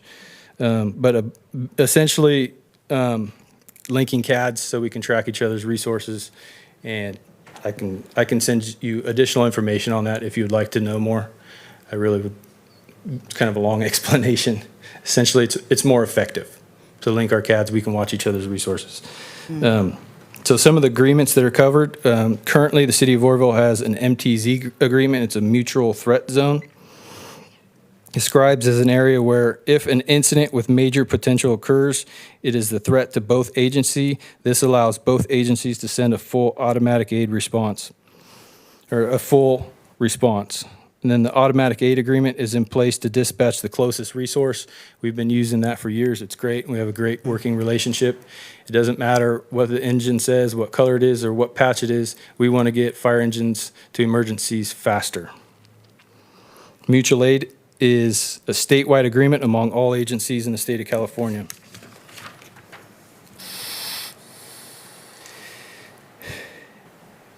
There's also some additional programs that we could look into. We did discuss some of these. A seasonal program where we could hire firefighters seasonally at a cheaper rate and potentially some savings there with that. Volunteers, a reserve program, an explorer program. To be an explorer, the explorer program, it's organized through Learn for Life, designed to allow 14 or 20-year-old male or female the chance to explore a career in the fire service. They must maintain a 2.5 GPA to participate and must be willing to learn and available to actively participate in various drills, fundraisers, and fire trainings. They're not put in front of the fire. They're there to learn and set them on the right path. And actually, multiple years ago, there was, when I worked at El Modelo, this goes years back, they had an Explorer program. A young gentleman who lived in the area, in the community, started there when he was 15 years old, and he's been very successful, and he's actually currently applying for our department today. So I do believe in that program. I think it's a great program for the youth. Deputy Chief, before you finish, Councilmember Smith had a question. Yes, sir. Yeah, I just think it would be important with phase one, phase two, that apparatuses and fire stations build-outs would be included in essential overhead in order to realize those particular phases. So you're talking the nearly $10 million just in the build-out for each phase, $20 million.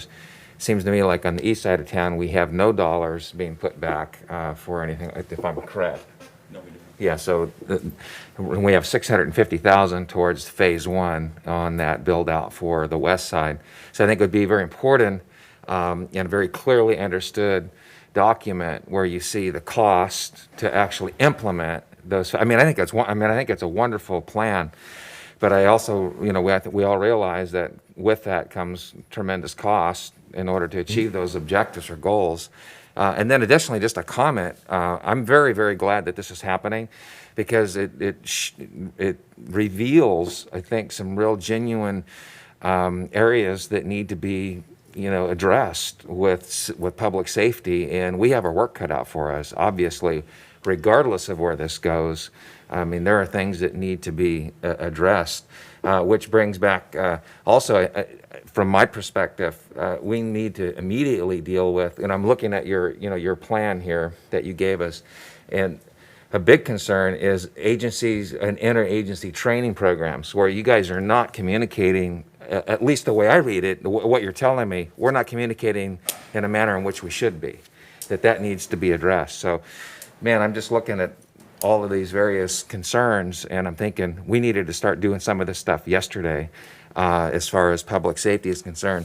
And then one other thing that you brought up with the El Medeo, and that is contracting. I just personally have a lot of concerns with, what that looks like.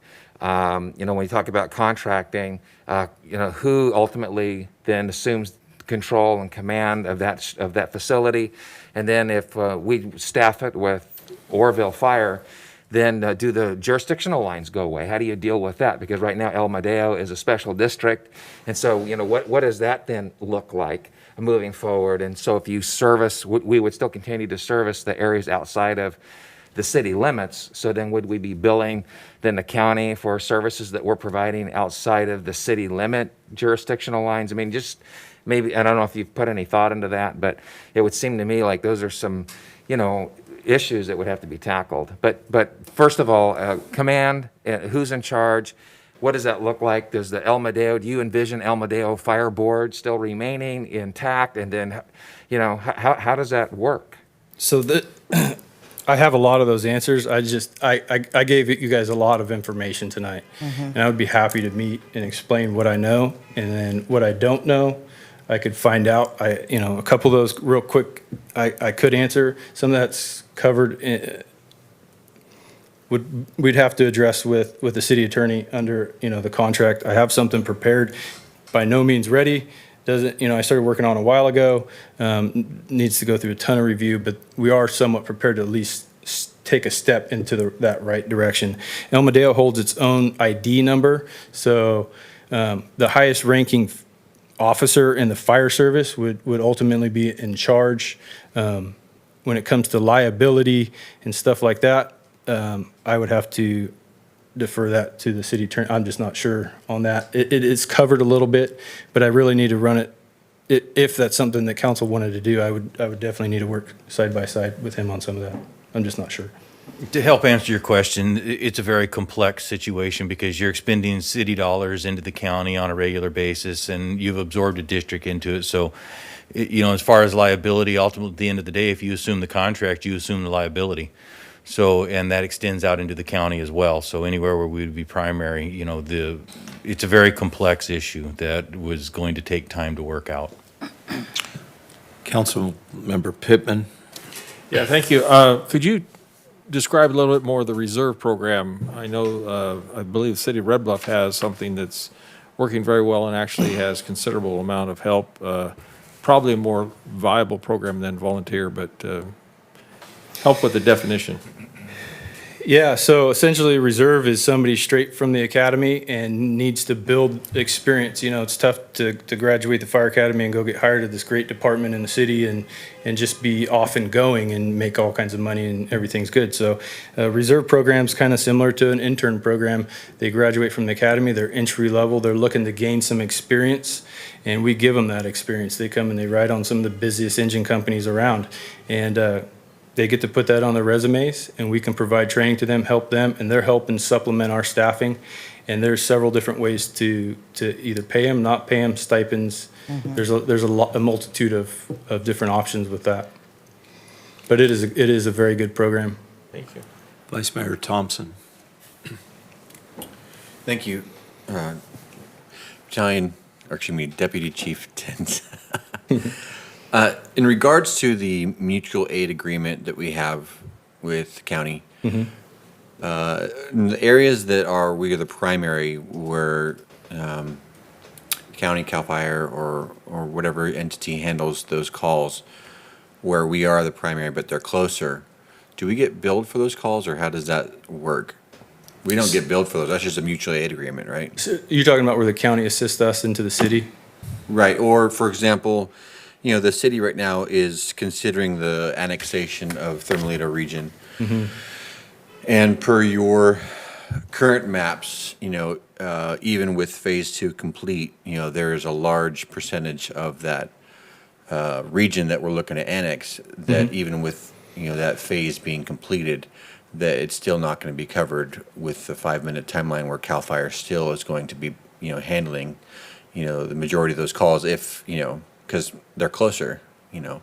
So how does that specifically work? Do we get billed for that, or do they just kind of a thank you? It's kind of a 50-50 thing. If they help us, we try to help them. That, and I don't remember what slide I was talking about, but that's kind of what I was talking about. This allows us to, you know, pay it back to the county. They're going to assist us, but we're going to be assisting them a lot too. I mean, a station way out, essentially by the airport, could go into Richvale and be second doing to Richvale. The potential station at Highlands and Oro Dam could go into Kelly Ridge and be first due into that area and provide an engine to that community faster. And the same over there. We would have to come up with an agreement on who went where and kind of work amongst each other's CADs and systems to find out where that boundary drop would be. But the most important thing about the auto aid is just make sure it's reciprocal to each other. So if I help them once, they help me once. And we tried to do that as much as we can, but they also have a station that sits in the county, so they're going to tend to help us a little bit more. We just want to try to pay it back as much. They've been helping us for a long time.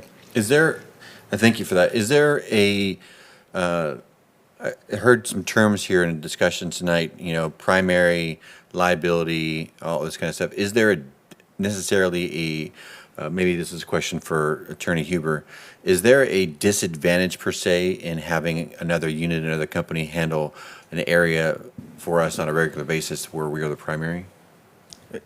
Vice Mayor Thompson, I can answer part of that with the, not regarding the liability, but the reciprocation factors that come into this. When you have another agency that's 4 to 6 or 4 to 10 to 1 of when it comes to calls for service, that becomes an issue. There's a cautionary tale here. Eventually, that becomes overburdensome. So when you have a mutual aid or an auto aid agreement where you run one call and they run 10, eventually something's going to break there and something's going to happen. And that is a cautionary tale that we should be aware of.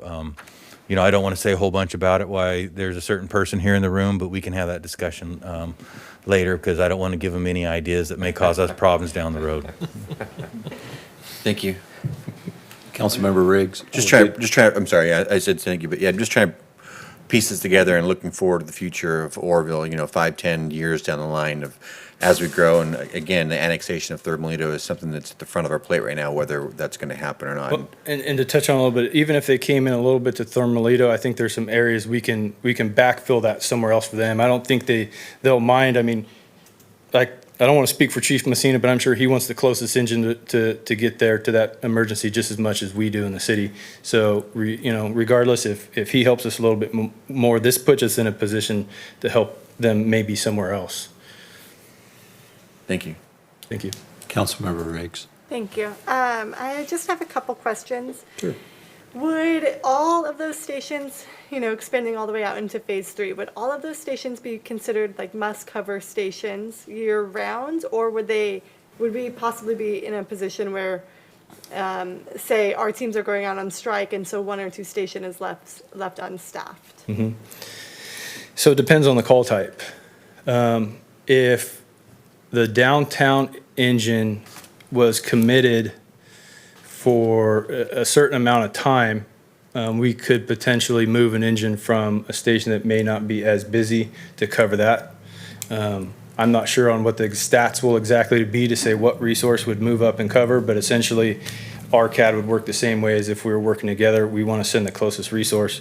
But the one positive to stations 1 and 3, Oroville Station 1 and El Medeo, they're really close to each other. So if either one of those stations was uncovered for a little bit, they could cover it from their own station. I would feel very confident with that. But yeah, so if a station was working in assigned to a district that was had a very high call volume and a lot going on, we would cover it with another resource from one of the stations that may not be as busy. And then another question I had was, so we currently have 2 vacancies in the department, right? Mhm. How long have those vacancies been available? So one vacancy, probably a year, close to a year.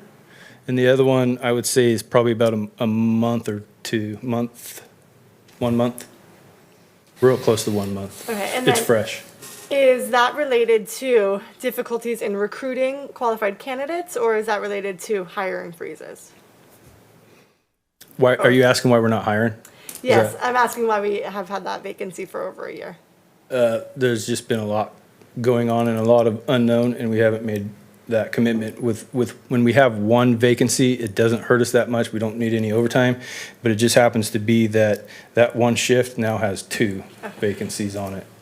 So we could essentially, each shift could be down 1 person through vacancies, and you won't really see much of that overtime, but it just happens to be that one shift is down. I guess my question is really at the concept of, would it be difficult? We're looking at, if going forward with this plan, we're looking at pretty drastically expanding our staffing. Do we reasonably believe that we could recruit qualified candidates that would Sure. want that? And then I have a question specific for Mr. Deal as well. Thank you. I was going to include that in my closing. So sorry to jump ahead of you. But that's okay. The short answer to your question, I think, would be yes, we can recruit people. That was going to be one of my questions that I presented back to the council and provided the answer for. So first, I want to thank everybody for listening to the plan. Yes, he has one slide next, but it's thank you, and is there any questions? You know, we came in here to provide a plan. We were asked to do that. We were afforded the opportunity. The decision isn't ours, obviously. It's the council's as a whole, and we will respect that process. You might ask yourself, you asked for 18 staff, how are you going to do it? Because that's always the question. We have recruited. I will tell you, there's about a dozen applicants that have filled out applications that are sitting at our office. We just haven't moved on anything yet. So do I think we could find people? Yes. Keeping in mind these 18 staff members, it could be 20 years before we try to add them. So we flew, when I say fly, we recruited, and there's a 10, 11, 12, I don't know the exact number. It looked like about, I would have said 15, but as soon as I say 15, somebody will tell me there's only 11 there. Let's go with about 10. There's about 10 applicants that are in the process. I wouldn't say in the process, they've applied. So I do think that we could find staff. Phase 1, we talked about 6, adding 6. There was no build out necessarily as far as building a fire station in phase 1. It was more focused on El Badeo's current station. Obviously, there's some monies that would need to be spent. The other question, how do you pay for it? It depends. It depends on what the council wants. Yes, anytime that we're going to pay for something, we're going to look at different funding sources. We're looking at grant opportunities, look at different accounts, things like that. So this plan, I think it's really unfair to say, how are you going to pay for this plan? Because this plan might take 20 to 30 years, and I don't know how we're going to pay for it in 25 years from now. I don't know what's going to be going on. But we certainly would work with the council, bring back ideas, and come up with something if that's, depending on what portion of it they wanted to proceed with. And a lot of it's going to depend on growth. I like to use the possible annexation of Thermalito. If that moves forward, I mean, let's be for real. The staff at both police and fire need to increase to handle the calls we would take on that in both sides of the department. So again, it just depends on how the city grows and what the city council wants to look at or wants to do. All right, one other question, which I'm glad you're standing up here for. I noticed that throughout the plan, it remains a public safety director, split part-time between each division. Do you reasonably assume, I know that you could handle it, but could somebody else, could we reasonably assume that somebody else could handle supervising potentially 4 stations and also handling the law enforcement side? If I understand the question correctly, if we're looking around a fire chief, if the council wanted to bifurcate the departments and have a fire chief and a police chief, I don't think that's unacceptable at all. I know it's not considered in here, it's not mentioned in here. Right. I'm asking if it's reasonable to assume that they could remain combined. I think it could be. I mean, when you pose the question, is it possible? I think anything's possible and it can be done. I don't know if that's realistic, but possible, yes, I do think it is possible. Reasonable? You In have to 30 look- years, I don't know what's going to happen. All right, fine. You would have to look at how the model's set up and what it currently exists. I mean, the reality of the matter is the chief only supervises the deputy chief and the assistant police chief, so there's two people. It's span of control. So as long as your span of control doesn't grow beyond what I would say is 6, somewhere in that area, you're probably okay. 6 is stretching it, but you know, you can reasonably do that. All right, thank you. Councilmember Pittman. Yeah, quick question then. I noticed in the budget, or the last adopted budget, the fire department has essentially five positions that are unfunded. Can you tell us about that? A constituent asked me about that, and I better ask you. You can give us your version. Yes, sir. Now, I'm not sure exactly what you're looking at, but I do know that we have a SAFER grant. A SAFER grant funds for fire personnel. Gotcha. What you could have been looking at is the vacancy. That vacancy, the one vacancy that's been somewhat long-term that we talked about, would have been there at the time you looked at that. I don't know if what they're seeing is the 4 SAFER grant positions and that one vacancy, but my guess without seeing what you saw would be what that is. Well, Typically, Councilman Pittman, when you're looking at the budget, you'll see approved and then you'll see funded. Approved is often different than funded. The council will often approve 20 of something, but can only afford 15 of something, whatever that position may be. So 15 will be funded, 20 will be approved, so there'll be what would appear 5 vacancies, but they're unfunded vacancies. And part of those, one of them was administrative assistant that's half funded but unfunded. So is there in fact an administrative assistant in the fire department now? Yes, there, and a little, I'm sure that the focus with Deputy Chief Tens and Captain Robinson for this was to get the best product before you tonight. I did notice in the review that it talked about 0.41, and we actually in the last budget went 50-50. And there is an administrative assistant that is funded 50% police, 50% fire. Okay. And that person, that position takes care of a lot of the purchasing for the police department, police and fire department. Sure. A lot of purchasing, a lot of answers, a lot of phone calls when people are calling about permits and things like that. But to answer, short answer, yes, there is an administrative assistant paid 50% on each side of the budget. Thank you. You're welcome. Do we have any questions from the public on this item?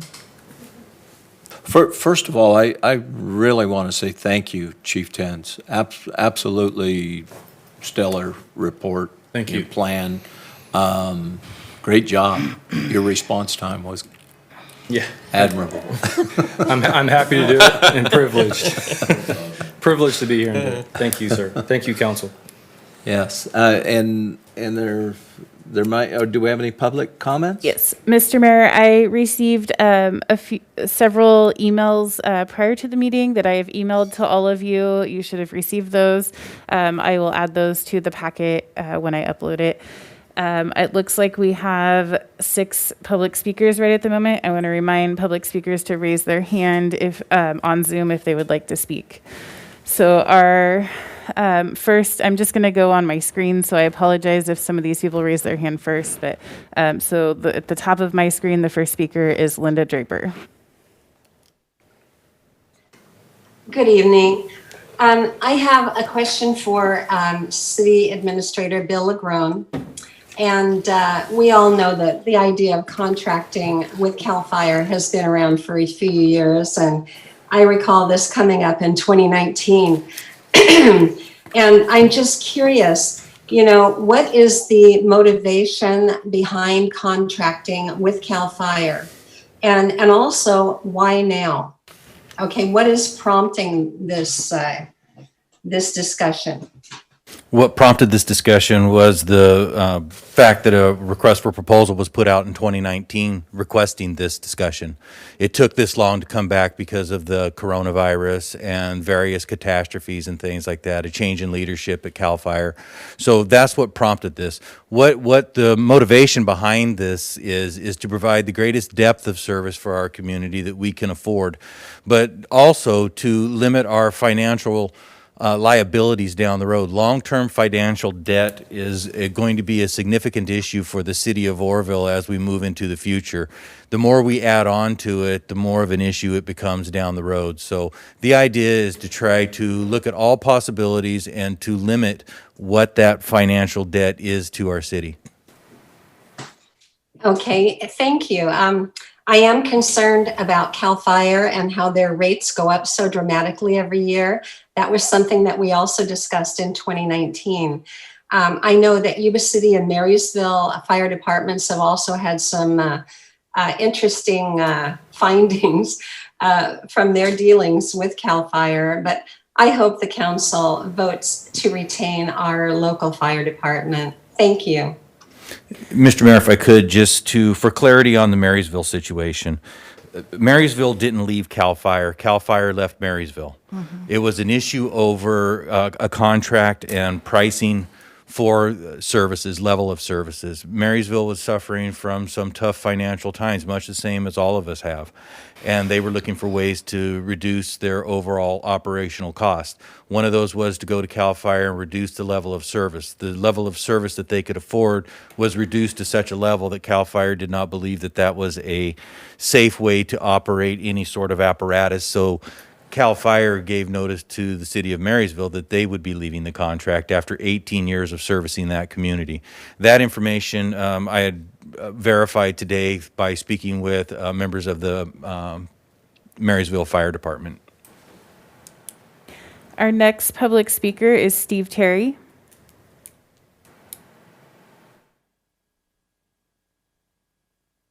Steve, you're muted. Sorry about that. First time on Zoom. I've been out here with everyone else as we've listened to the meeting. And as most of you know, I have real strong feelings on this. I believe that we ought to be using our department. I think that we need to invest the money in our department. Recently, I've come upon information and I've passed on to some council members that the liability will not be given away, will not be discharged by this city should we go with CAL FIRE. That would further negate the reason to do this. We need to be supporting our people. That's what we have. We have homegrown people that love our community, and this is where they want to be, and this is where they want to serve, not with CAL FIRE. Thank you. Our next public speaker is Roxanne Eldridge.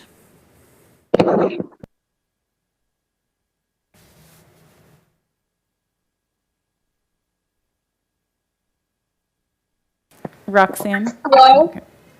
Can you hear me? Yes. Okay. Thank you. Okay, so at the last meeting, I was super embarrassed. I was embarrassed for this council when someone said Measure U was not intended to enrich 18 people, but 100,000 people. Who have these 18 people been serving? Because I saw 5,179 calls. That means 5,179 times while we were sleeping, doing homework with our kids, or running errands. These 18 individuals are risking their lives for this whole community. Our firefighters are the first ones on scene. They see the unimaginable terrors that any normal person wouldn't be able to handle. Yet you stand up there and mock them. You stand up there and mock these everyday heroes with comments about Escalades and Priuses and filling their pockets with Measure U money. Again, I'm embarrassed. I'm embarrassed by this representation. I fully support Oroville City Fire Department remaining instead of a CAL FIRE takeover. Not only is the cost pretty similar, but CAL FIRE plans with the city plan, you get 30 employees and more engines. I see the community support for Oroville Fire Department, and I stand with OFD. So if everything points to OFD, then why the change? And that's it. That's all I got. Our next public speaker is the cameraman. I believe there's some people ahead of me. You're up. Cameraman, I'm following the screen, as I said, because it moved people around. So you are next in the speaker queue. My apologies then. I'd just like to briefly comment and say, Well, I see CAL FIRE's plan. I don't necessarily say it's a bad plan, but I think we need to stick with our homegrown firefighters, and I don't think opting for another department's resources is solving our issue of, yeah, we need some resources. We need to provide some more services. I do see there being an issue with fire coverage over by the airport. I mean, it's an airport. A couple of years back now, there was a plane that ran off the runway there, and the fire had to come all the way from Chico because that was, from my understanding, the closest available engine that had enough foam to douse the plane afterwards. So there is some needed issues, but I don't believe abandoning our city's fire department for the state's alternative is the solution in this matter. And on a side note, I was at a call yesterday at the jail, and firefighters, city firefighters, respecting my right to record, and briefly were able to tell me what happened and gave me a comment. And that's the friendliness and the respect of the constitutional rights we should be seeing from our firefighters, and that's what we should be keeping. Our next public speaker is Cloud Watcher. Hello. Thank you for allowing me to speak. I would like to point out that this COVID has created a lot of transparency with city council meetings. So if you're not computer savvy, it's very difficult to participate. I would like to acknowledge the Oroville City Fire Department. When my children were little, they allowed us to come and visit their station, gave us a tour, were very friendly. And I find that this whole discussion is putting the horse before the cart. The fact that the city council allowed CAL FIRE to present before the Oroville City Fire Department presented is very ridiculous and embarrassing. I also think referencing the annexation of the city taking over Thermalito, again, is putting the horse before the cart when the city of Oroville has a lot of financial hardship. I think that for years, there's been talk of the station at the Oroville Airport. I believe that the city wants to make money on development from taxing the new houses to create the money for this. I think the city needs to focus on areas like the South Side and improve the services that they have. Due to the Campfire and Berry Creek, I think it is just outrageous to close any fire stations or replace them with, quote, CAL FIRE. I hear the sirens daily going from the Oroville Fire Station. They're responding all the time to support the city of Oroville, and I expect the city of Oroville City Council to support them as well. I heard the city voters voted to increase taxes to increase their public safety, not to replace the Oroville Fire Department with CAL FIRE. So I would appreciate more transparency and more time and no decisions being made behind closed doors. I mean, you go down to the city council and the door is locked. Excuse me, Ms. Watcher, your time's up. The next speaker is Stephen Gilman. Mayor, Council, City Administrator, thanks for the opportunity to speak. My name is Stephen Gilman, and I'm a District Field Service Representative for the International Association of Firefighters. We represent 320,000 firefighters nationwide.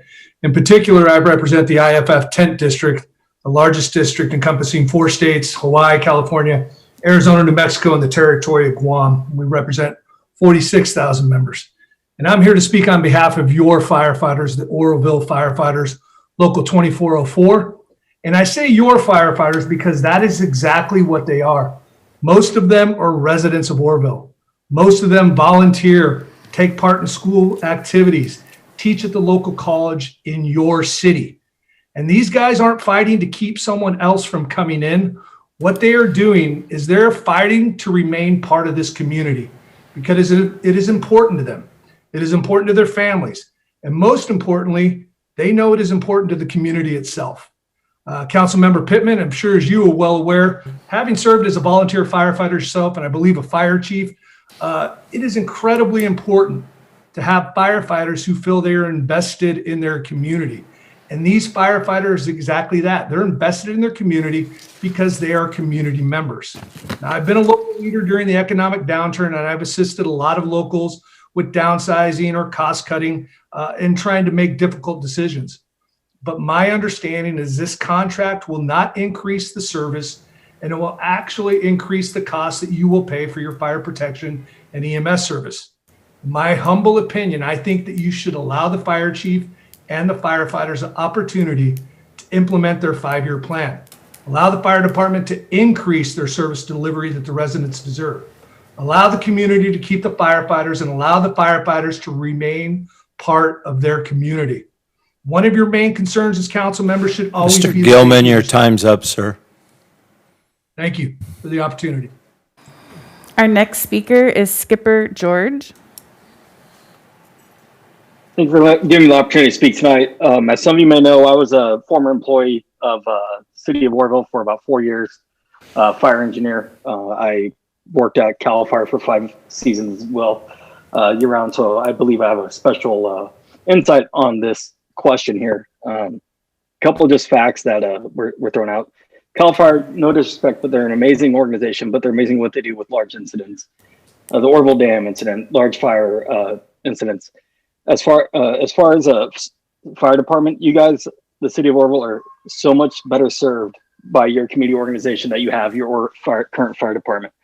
When Chief Messina talked last week about like the different culture, I worked at the City of Gridley when I worked for CAL FIRE. It's CAL FIRE. It's not the same as the culture that we have here at the City of Oroville. And I say we because I still feel like I'm a part of it. They're amazing. But they're not local. Well, here's the thing with the not local. During Oroville, you have probation, you memorize the streets, all the Knox boxes, what is sticking in the special buildings, the hydrants, everything like to the City of Oroville. Guess what CAL FIRE does? In all the 5 stations that I worked at CAL FIRE, nothing. They just go to that station and they work in that area.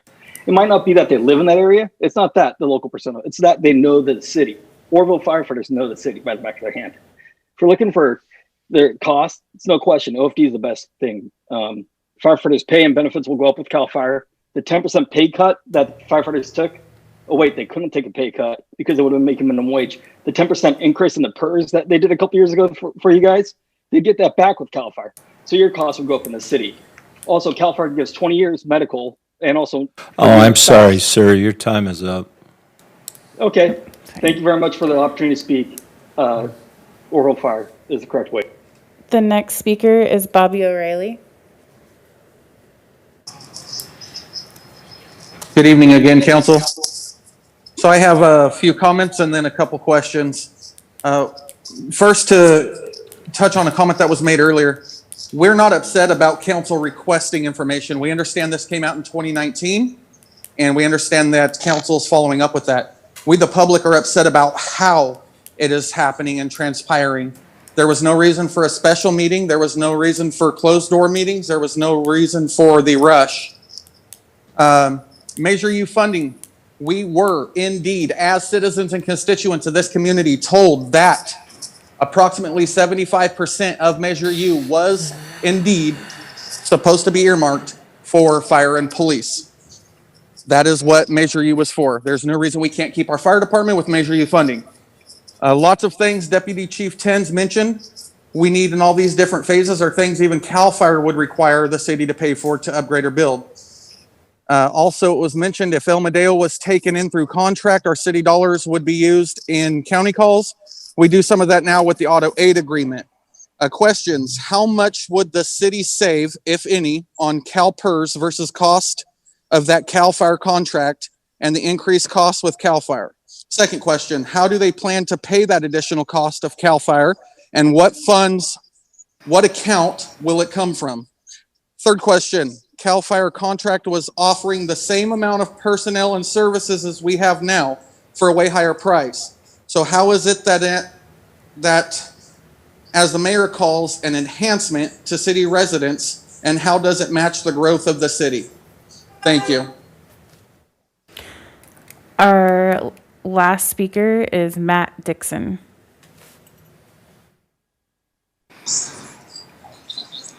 Can you hear me all right?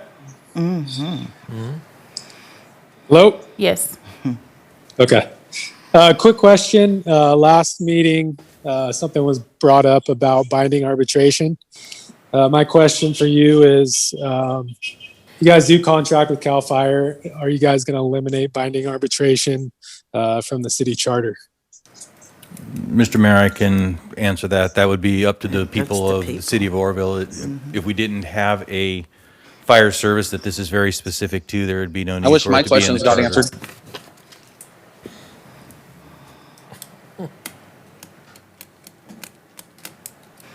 Mr. Mayor, I don't Thank you. see anyone else raising their hand at this time. Okay, thank you. With that, we'll end the public comments. Are there any questions or comments from this dais?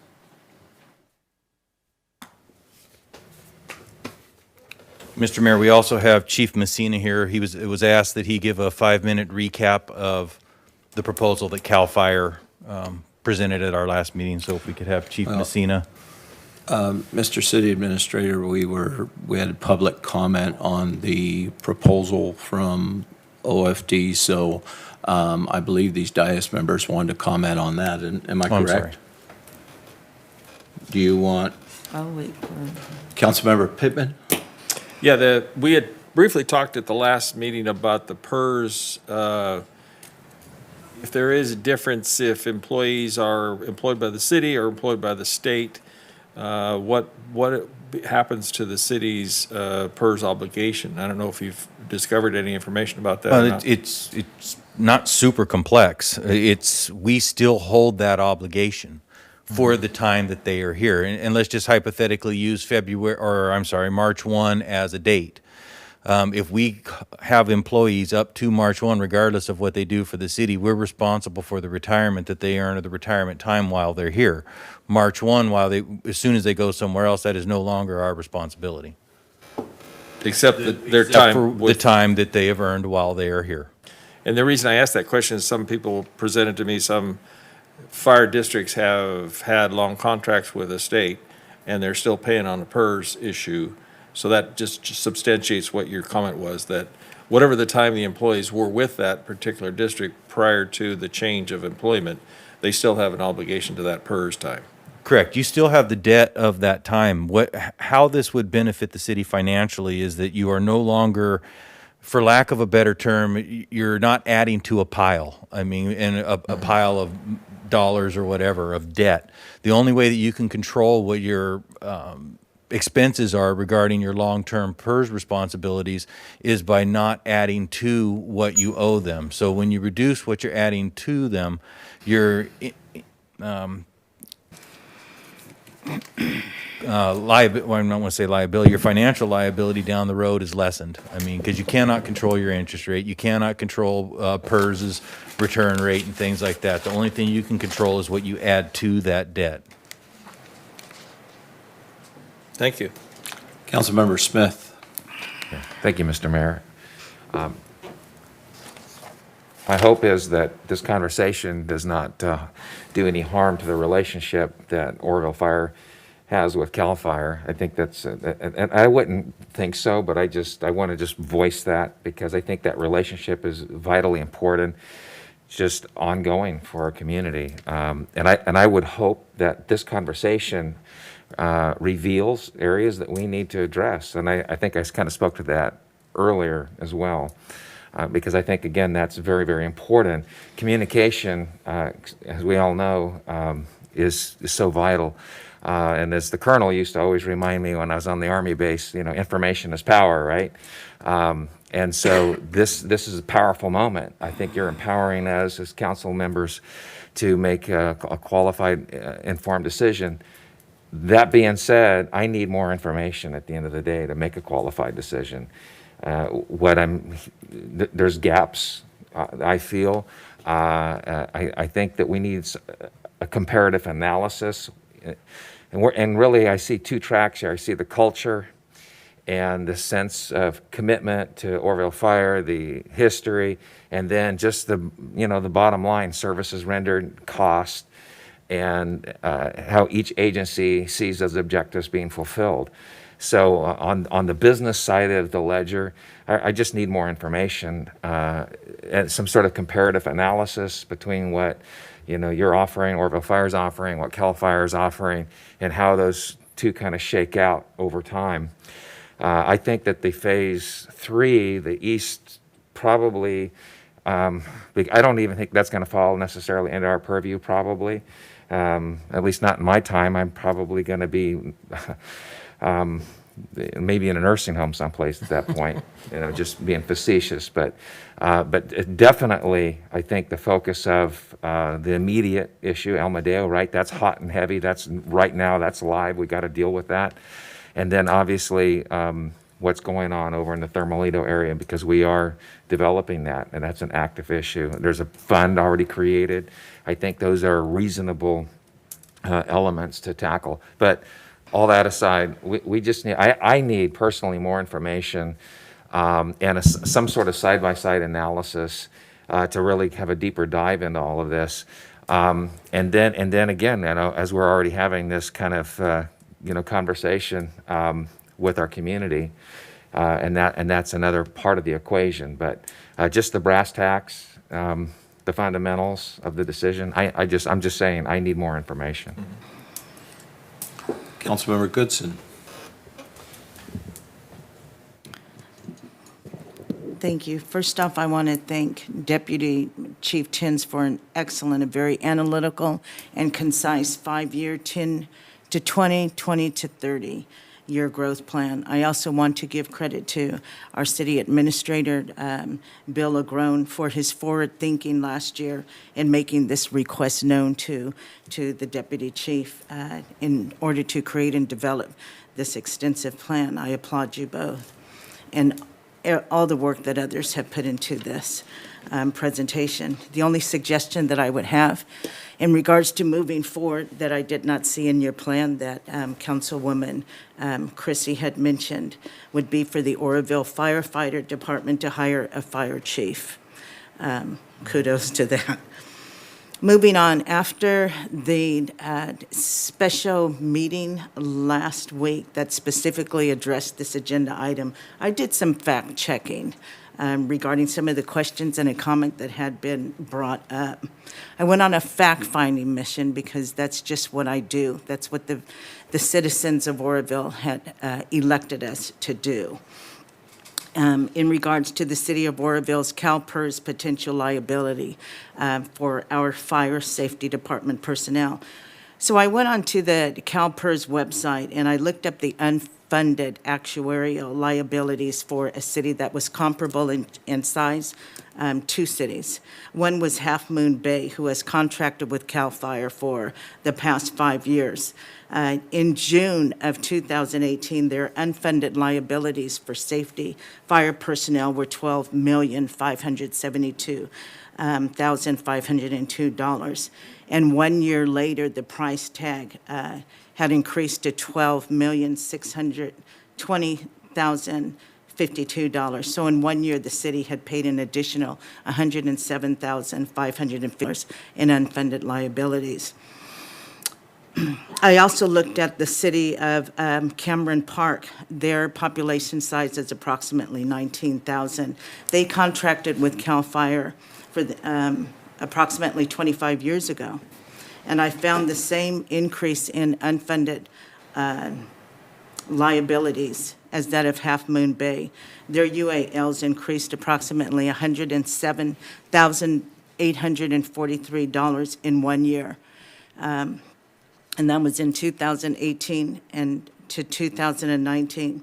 So taking into consideration the aforementioned figures, the city of Oroville would also still be responsible for all Oroville firefighters' retirees' unfunded actuarial liabilities. And depending on the status of the retiree, in many cases, the spouse of the retiree would retain a portion of those unfunded liability benefits as well. Now, getting back to Cameron Park, the contract with CAL FIRE for 25 years. Back in 2017, the City Council decided to put out a request for proposal for alternate fire protection services. What is interesting to note is the process in which they came to their decision. they made a very impartial, well-informed, and vetted decision. And I want to just read a depiction of a newspaper article from June 2018, and it reads, quote, "CAL FIRE is currently completing its last year of a 5-year, $15.8 million contract with the Cameron Park Community Service District. While CAL FIRE has garnered praise during its tenure, in September 2017, the CSD, which is an acronym for Cameron Park Community Services District Board, approved a recommendation to circulate a fire and emergency services request for proposal, something that had not been done for years. The RFP was released in January to several agencies. CAL FIRE and El Dorado County Fire applied for that contract. A professional panel and a community panel were commissioned to vet the candidates, and interviews were held in April," unquote. So where am I going with this? The communities in Oroville, the residents, the taxpayers in Oroville are very passionate about their Oroville firefighters. At the very least, allow the community a physical platform to weigh in with regards to their feelings about keeping the Oroville Fire Department services versus contracting the fire protection services out to CAL FIRE. After all, it was their taxpayer dollars from the 1% sales tax measure that they unwillingly approved on the 2020 ballot in order for the city to provide the much-needed resources to the Oroville Police Department and to the Oroville Fire Department, in order for both departments to provide an optimum level of public safety personnel, equipment, and performance.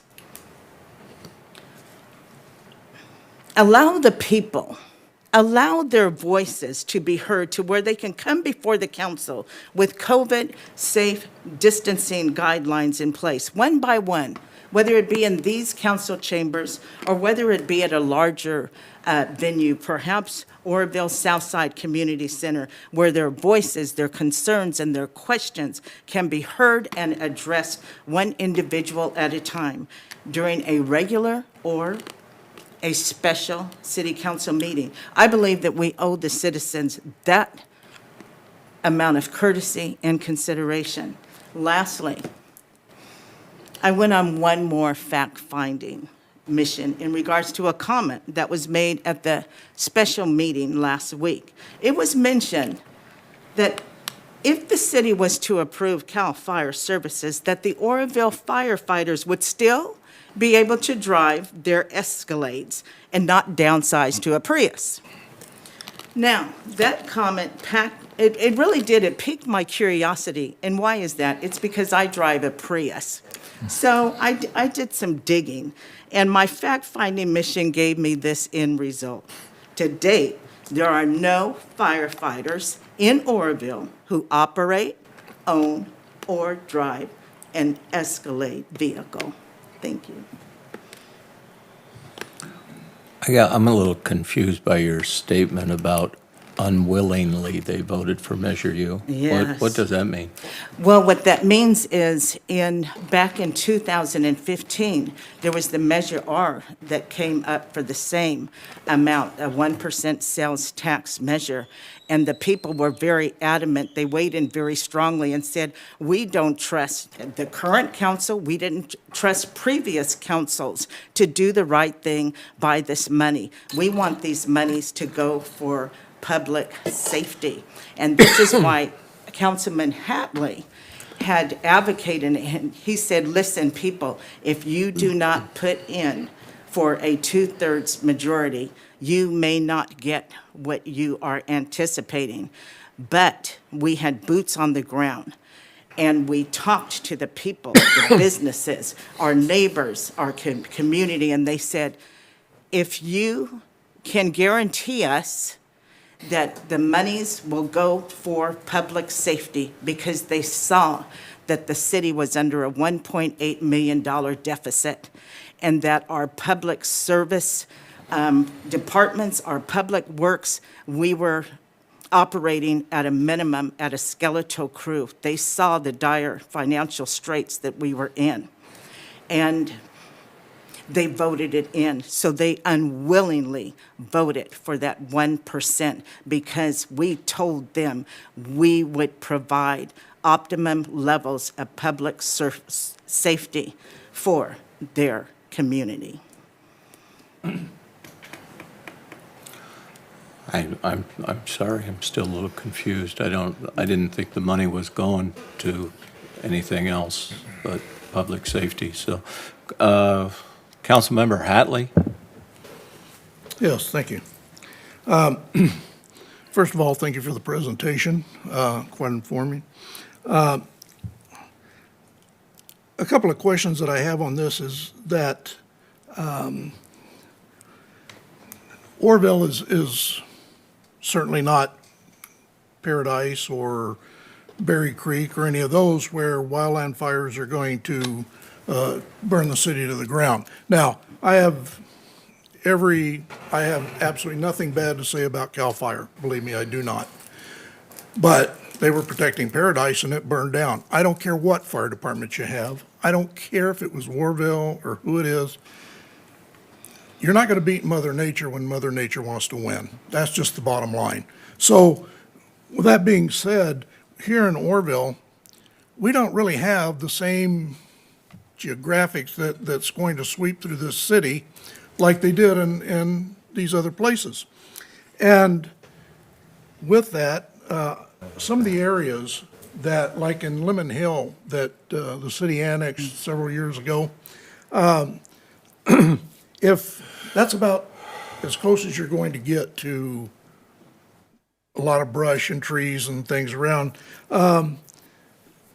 With that, if that caught on fire tomorrow and it needed an air tank drop or whatever they needed to do, would that cost the city, or is that in a zone that's covered by that? And I didn't get that in your presentation, or I missed it. Yeah, sorry about that. I think I touched a little too quick on it. I feel like I was given a lot of information. I should have covered that a little better. I apologize.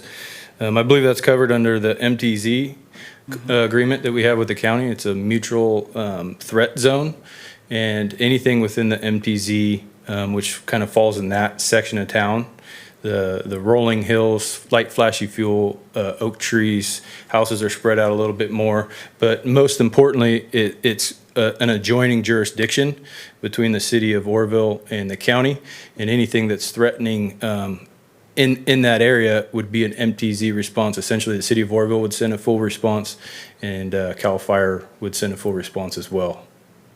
So you would get a full CAL FIRE response and a full city response. Okay, so, and if you show up, both of you show up at something, if they request additional whatever support, do we get billed for that, or how does that work? No, so usually with something like that, we would form a unified command and work with each other, and I would kind of speak as a representative of the city, and they would speak as a representative of the county or state SRA or LRA, depending on the specific zone and area. But no, we would switch to, they're going to have more resources than we are, so we would switch to their frequency and essentially run that incident and pull the trigger on larger resources. They're a direct contact for that, so no. The short answer is no. Okay. If all of us up here live in the city, okay? If I call 911 and say, my house is on fire, who gets that call? What dispatch? Is it going to be jockeyed around to different areas? Typically, if you call from a landline, it would go straight to our dispatch. I think the cell phone's kind of maybe dependent on the tower. I'm not very fluent with that. Chief Deal might be able to hit on. It might hit CHP, but most of the time, if you're within the city, I believe most of the time it would go direct to our dispatch. Direct to? Right to police and fire's dispatch. Okay, and we just we're upgrading That's right, the radio systems and all that and dispatch center at the PD. That the power radio. Yeah, Yes, sir. okay, Yes, sir. okay. Councilman Hatley, I'd like to weigh in on that. That's sort of correct. I mean, but not completely correct. It depends on where you're calling from, who's responding, because there's a good possibility if you're in the Thermalito area, the call's being transferred to the EECC, and then they will be dispatching that call. The primary answer point is your PSAP, which is the Oroville Police Department, but the ECC will get the calls where CAL FIRE is going to be the first due engine in. Okay.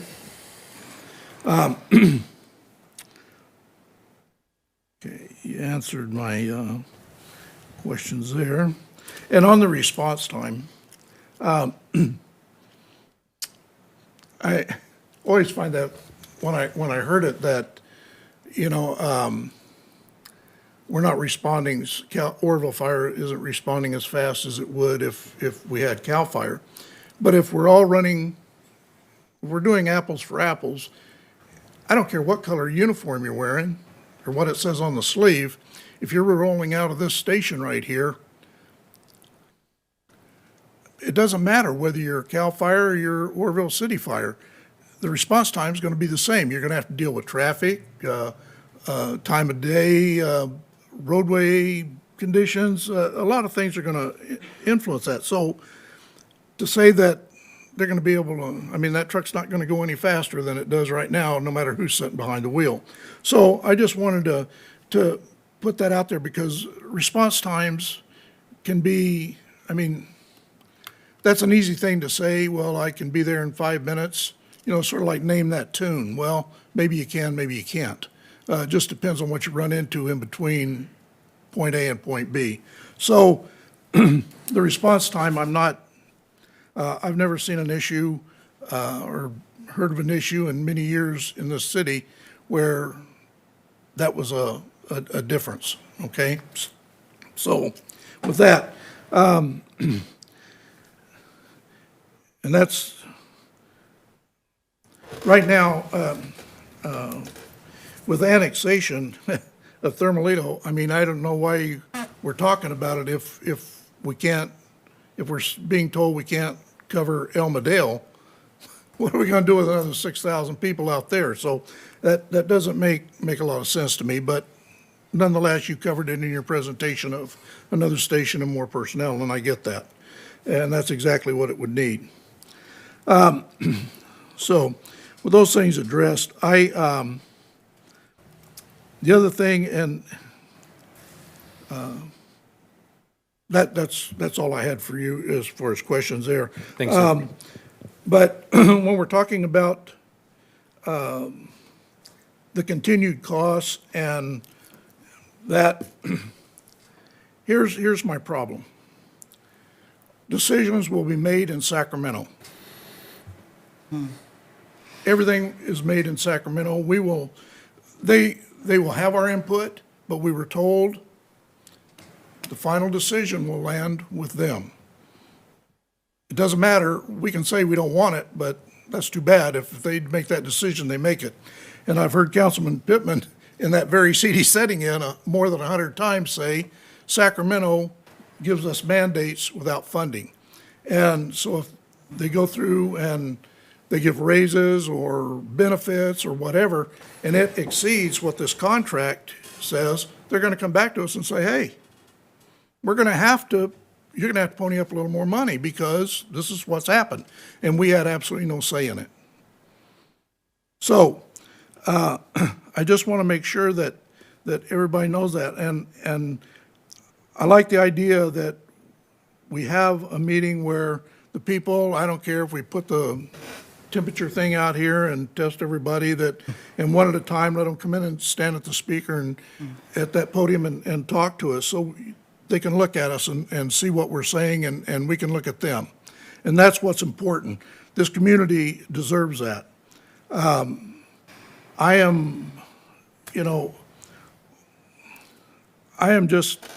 see 2 vacancies at the fire department and I get one, I don't know, are they funded, are they not funded? If they're funded, then maybe we need to fill them and get on with business. But right now, I'm just thinking that we need to look at what Measure U was intended, what the people were told it was intended for, and use it for that purpose. And that purpose was for our local police and fire. That's what it was for. And with that, I would hope that we don't, well, I saw what happened in 1998. This was tried in 1998 to go over to CAL FIRE.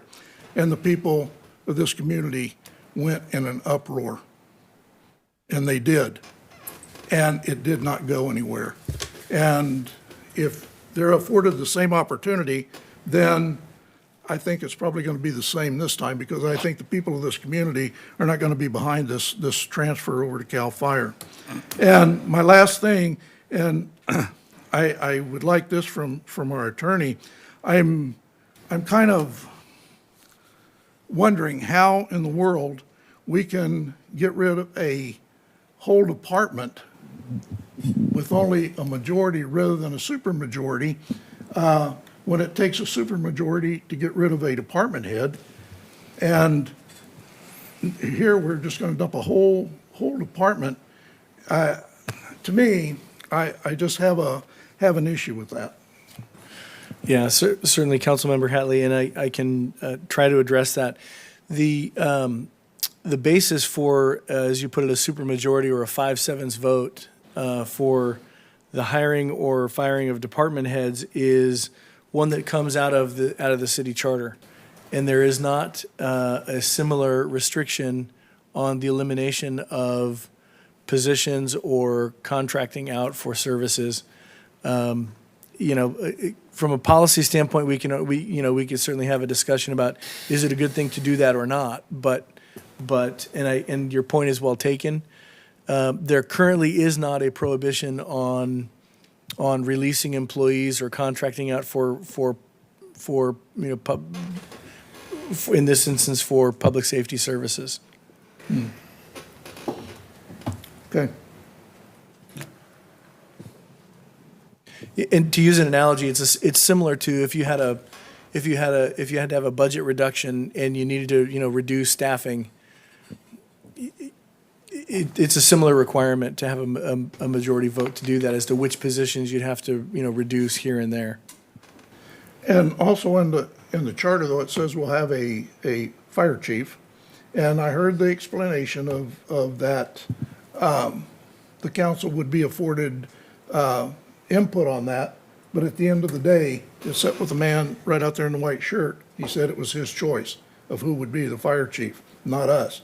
So we would have a fire chief, I guess, technically, but we wouldn't have any say on who it was. I mean, we could say it, but at the end of the day, we couldn't enforce it. Yeah, I can tell you I have been involved in this issue in other jurisdictions, and all of the rights and remedies that you would have related to the selection of employees, who would provide services, who would provide leadership, all of the rights and remedies that you would have would be in the contract. So if there was a provision in the contract that said you get to pick the department head, then that would be a provision that you could enforce. If there's nothing in the contract, if it was silent, then you would not have that ability. So what I would suggest is, if that is important to you, that you have some input, that if the direction is to go down this road, then you're going to want to make sure that the contract will reflect some of those desires of the council. Thank you.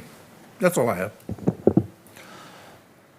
Chief Messina, I'd like to apologize on behalf of this council for the comment about you being on, CAL FIRE being on watch when Paradise burned down. It was a horrific tragedy where 87 people lost their life, and to infer that your entity had something to do with it or some sort of neglect, I apologize, sir. Who did that? If you think I did it, you're out of line. I never Yeah. said that one bit. I never said that. It's on the tape. Councilmember Riggs? Thank you, Mayor Reynolds. I just have a few questions in reference to what Councilwoman Goodson brought up with the liability percents changing in those comparable cities.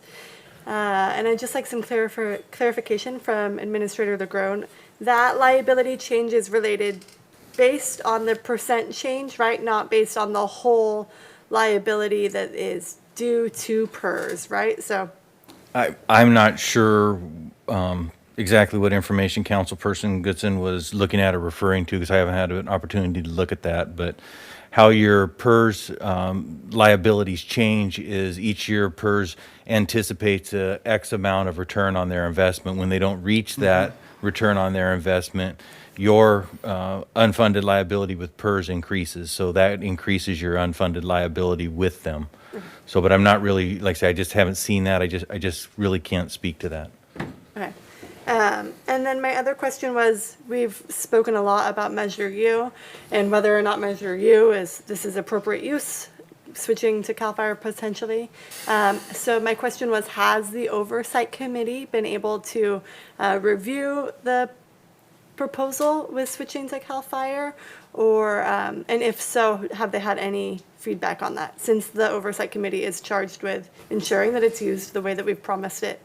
No, this has not been to the Oversight Committee. And I would just remind everybody, fire is, the majority of the money for fire comes from the general fund. It is not Measure U dollars. Measure U dollars would be added to enhance and supplement that fire budget. It would not be all funded through Measure U. So the portion that would be coming from Measure U would go to the Oversight Committee as an expenditure for Measure U dollars.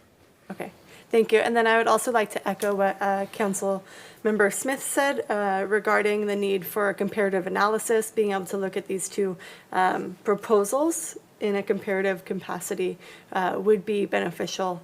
I know that extending this process is sometimes not favorable, but being able to critically look at these two plans side by side, I believe would be beneficial for this council. Or at least it would be for me.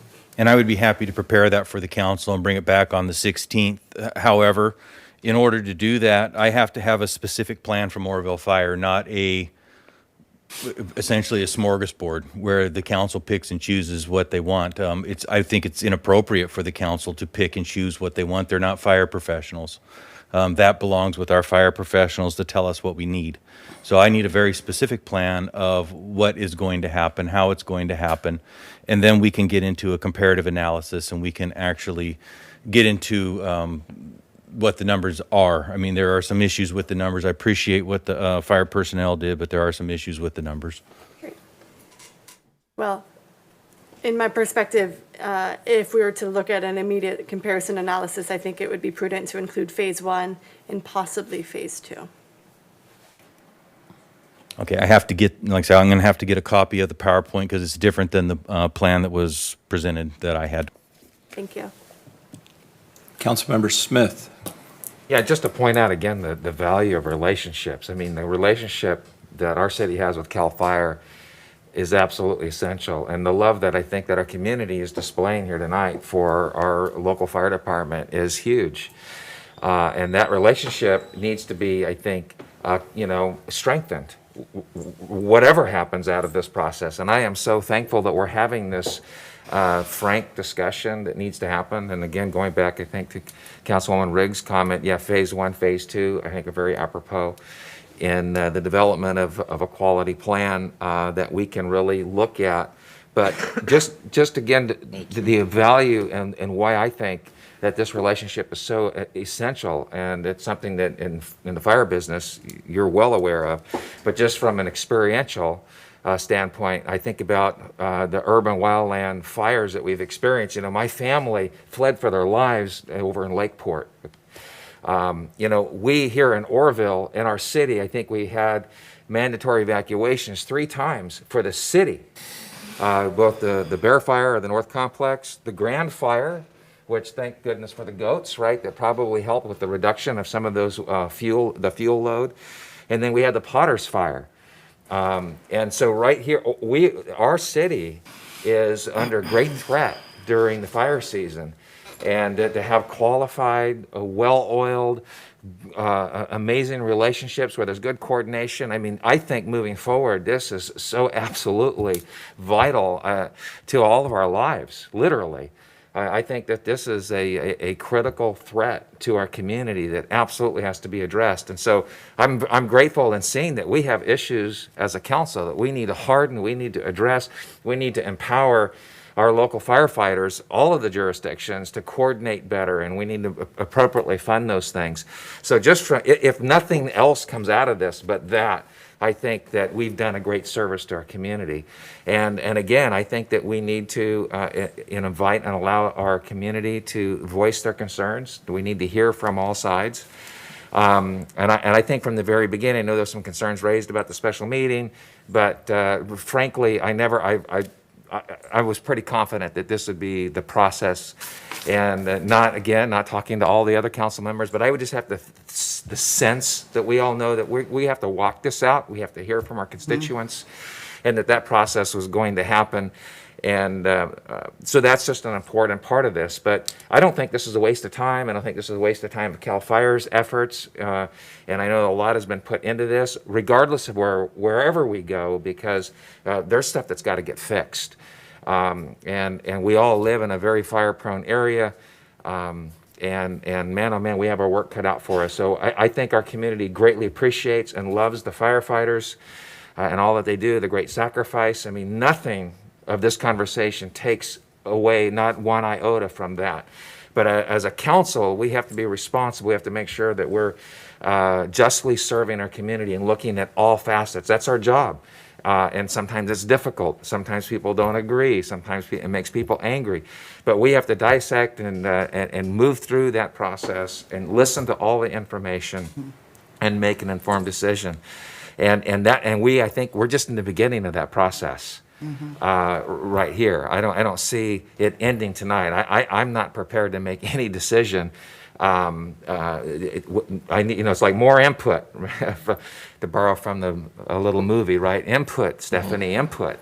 And so not that you're Stephanie, but that's where I'm at personally. And so I appreciate each and every one of you professionals, and the tremendous work that you do, the sacrifices that you make. And I think that this process stands to solidify relationships, make better decisions for our community, at the end of the day, provide a better service for all our constituents, all of our lives. And so I think we're just in the beginning of this, and I just hope that we keep all of our feelings in check, and that we can walk this out methodically and work through the process to deliver an amazing service to our community. So that just kind of laying that out there, that's where I'm at, and I'm looking forward to further engagement. Appreciate that. Councilmember Pittman, I would ask you to give us a 5-minute recess before you comment, because some of us would like to use the facilities. Thank you. 5 minutes. That was going to be my suggestion. Oh, really? What?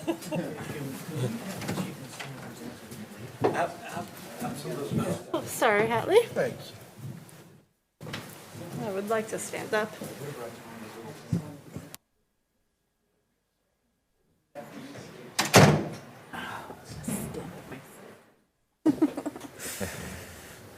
Oh, my goodness.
The 5-minute recess, calling this meeting back to order at 7:23 p.m.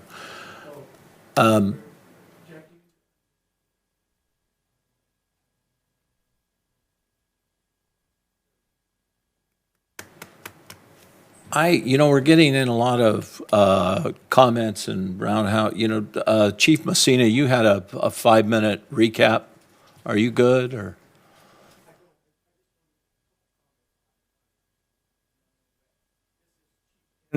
Night. I had my night 3 nights ago or 4 nights ago. So I want to talk about relationships, and I want to say thank you to Chief Deal and Chief Tins. They have been fantastic through this process. They've provided us with as much information as we've asked for, and I'll be honest with you, I think our relationship is as strong as it's ever been.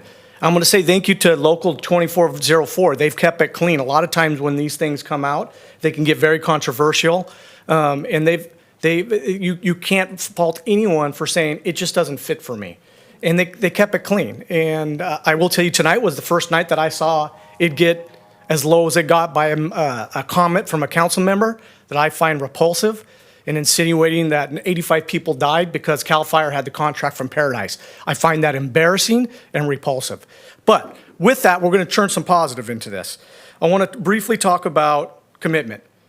No matter where you guys go tonight, whether it's CAL FIRE or stay with Oroville Fire Department, you're going to have a commitment to one or the other, whether it's with us or with them as the city grows and as services increase.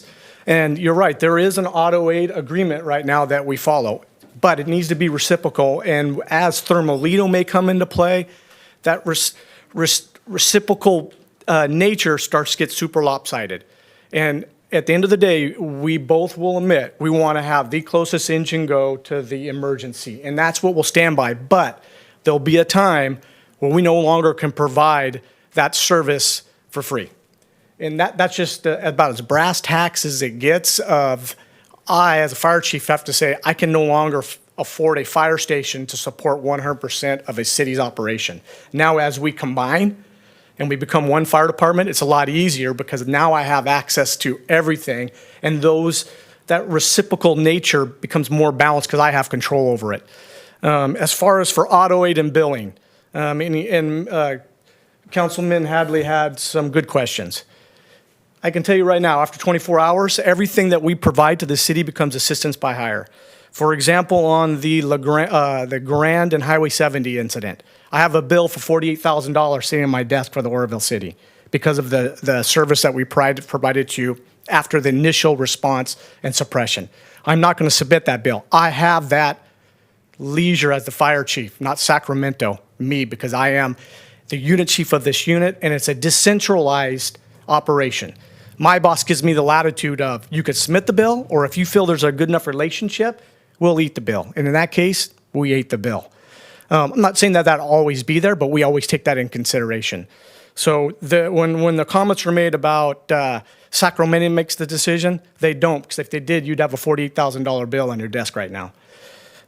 With that, I want to just leave it open to any last minute questions for me. I don't want to take Chief Tin's night from him, and we'll leave it at that. I have a question for you, sir, and maybe you can answer this, maybe you can't. We've heard over and over about how Oroville fire fighters are our hometown boys. I understand quite a few of them live here, not all. I know that there's some that don't. Can you answer me how many CAL FIRE employees live in Oroville? So I could find that answer, but I think we're about 18 total out of the 360 employees we have. And I don't know why it keeps coming up, because our Oroville firefighter, and not leaning one way or the other, we're simply assessing all the information, but it's been said over and over by yourself and by the evidence, by the facts, that these Oroville firefighters would be sleeping in the same bunk, going on the same fire engine, wearing pretty much the same uniform. I don't understand why that keeps getting driven into us that it's like we're going to say, everybody out, we're coming in, you guys go on about your business. That's not the case at all. In fact, that was very specific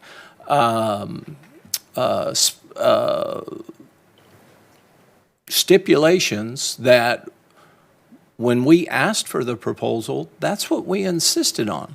We insisted on taking care of our Oroville firefighters. There was no anybody just nameless, faceless people and we're whatever's best for the city. No, well, it was what was best for everyone. And we really, really looked out, and we're still continuing to look out for our firefighters and always will. But in our stipulations, we were very specific about taking care of our people and that they stayed in the same place. So I can say it'll be all over, whatever. People want to meet their narrative. But I mean, let's deal with the facts. Come on now. We've said it 100 times. So firefighters aren't going anywhere. It doesn't matter what the decision of this council ends up being. Nobody's going anywhere. And I think these firefighters realize that. I think that the public gets ginned up on partial information and misinformation and a lot of emotion.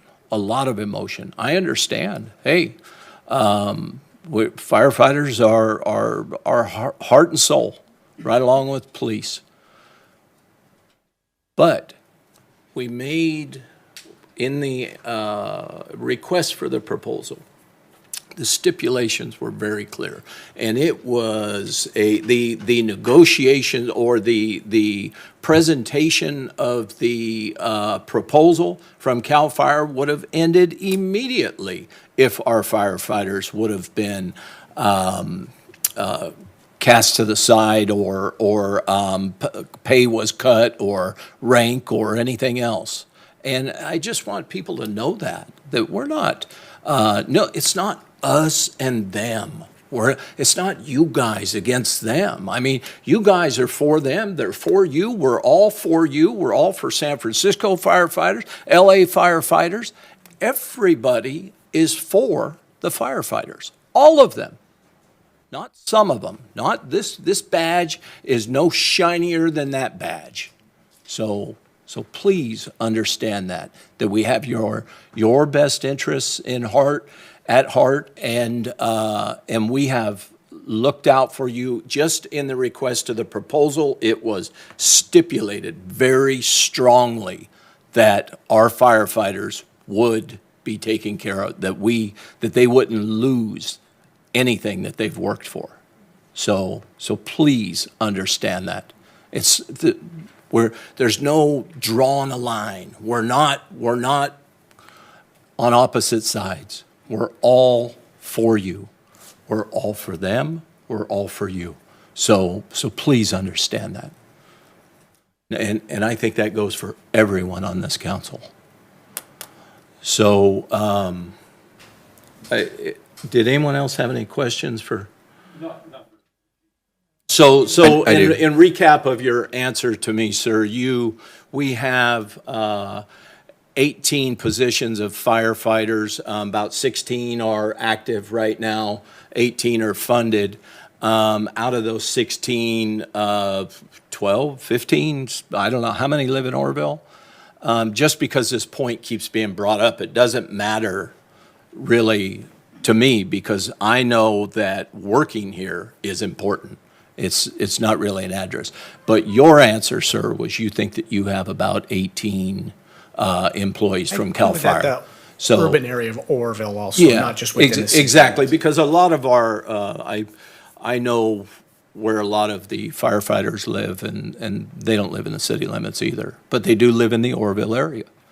And a lot of them born and raised here. So, but just because that point keeps being brought up, it's not, nobody, the big state is not coming in and running the hometown crew out. It's just not happening. So I don't know if any, Mayor did you? Reynolds, I do Yes. have a question for Councilmember Christina. Riggs, I'm sorry. Thank you. I'm getting a little wound up on this because I want accurate information for everyone. I want complete proposals for everyone. Of course, and thank you for that. Chief Messina, one of the questions I have is the rate at 5.42 million. I know that our contract is for 3 or 5 years. It could go either way. Is that rate at 5.2 million annually locked in for each year of that contract, or is that a changeable rate?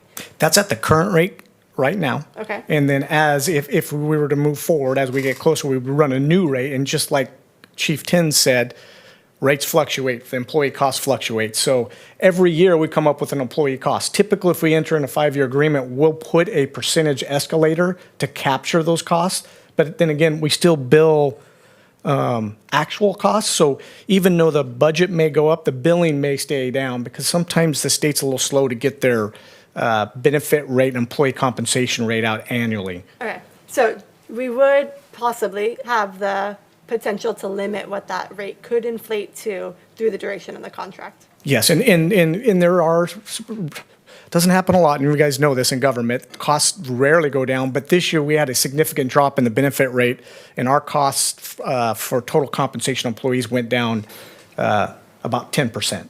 Okay. And then one other thing, I just wanted to go off of what Mayor Reynolds said. I have also spoke to many fire personnel on the CAL FIRE and on the fire department, local fire department side, and many of them have expressed how rare it is that CAL FIRE makes a concession or agreement to hire the entire department if the contract is put in place. So I just wanted to applaud your team and then also our executive team on really pursuing that agreement, that our men and women in the fire department would be cared for and employed and brought over automatically. So I really appreciate that foresight and that dedication. Are there any other questions for Chief Messina? Vice Mayor Thompson. Thank you, Mayor. And thank you, Chief Messina. I just want to say for both CAL FIRE and our local Oroville Fire Department, I have the highest respect for both departments. You guys are just, I think in the community's eyes, just, I know from mine specifically, do a great service to the whole area. Absolutely. My question, again, comes back to there's a lot of annexation in discussion, and there's a lot of hard decisions here for this council. I know that for myself that, weighing this and trying to decide what's best for the community with gathering all the information, it's not an easy task. With that, one of the holes that I have as far as information, and just looking for more information in regards to the potential, again, I want to specify the potential annexation of Thermalito. In the presentation here, you saw some of the phases and also the potential of us building another fire station in the Thermalito district. As you know, you already kind of have the CAL FIRE Central is by the Home Depot, which is pretty much, around that area. With the potential annexation of Thermalito, how would you foresee your proposal be impacted by such an annexation? I think the benefit on my side is there's already a station, so that the cost of building a station would already be done. But in regards to eating up all the calls and all that, how would you see? So I think Chief Tins and Chief Deal's, excuse me, growth plan was spot on as far as station locations. Initially, we could service the Thermalito area, assuming there was an annexation. Depending on the growth out there, and remember, the county fire engine there has a county mission also, so it may not always be available for Thermalito should it become city jurisdiction. Mm-hmm. So eventually, and what that is, and you guys, I think a proposal for service and a 5-year growth plan are apples and oranges. While you saw some overlapping stuff, I'm commenting on some things that I'm not privy to as far as call volume, station location, and I know it, but I didn't do an assessment of that, and that was on his. But I think at some point we're going to need to put you are going to need to put facilities to expand services at some point. No, I agree with that for sure, especially as if the city were to annex even past its current point past the airport, going out west. Another point along with the same line of questions and regarding Thermalito, if, I guess this is, I'm sure it's the right time to ask this question, but if this council decided to stay with Oroville Fire Department, you saw as well in the proposals, a concern of mine that I had was the 5-minute response time. If we were to put a fire station, for example, by the airport, and there's still this large area that we wouldn't be servicing within that time frame. And you mentioned as well, if that mutual aid agreement, if it's 10 calls you're responding to one of ours for our primary zone, what type of agreements would you foresee would have to be done in order for that to be leveled out? That's a good question. That's a tough one, because what we would do is, as the city administrator said, we'd be meeting with your public safety director, and we would look across the other portions of the city and see where the imbalances are. So for example, if Station 1 or theoretically Station 3 Almadea was responding more into the county, we would credit those. Hey, they're doing 300 calls in the county. We're doing 400 over here. That's reciprocal. If they're doing 300 and we're doing 1,500, then we'll sit down and assess how can we straighten that up. And there may be a suggestion of a per call fee for those services, and how we would assess that call or that fee and how much that would be. I couldn't answer that right now. That would be some discussions that would happen. And by no means would we ever just wake up morning and say, we're not going. We would work through it, and it would take some process working with the city. And that's where the good relationships come in. I live out there, so I'm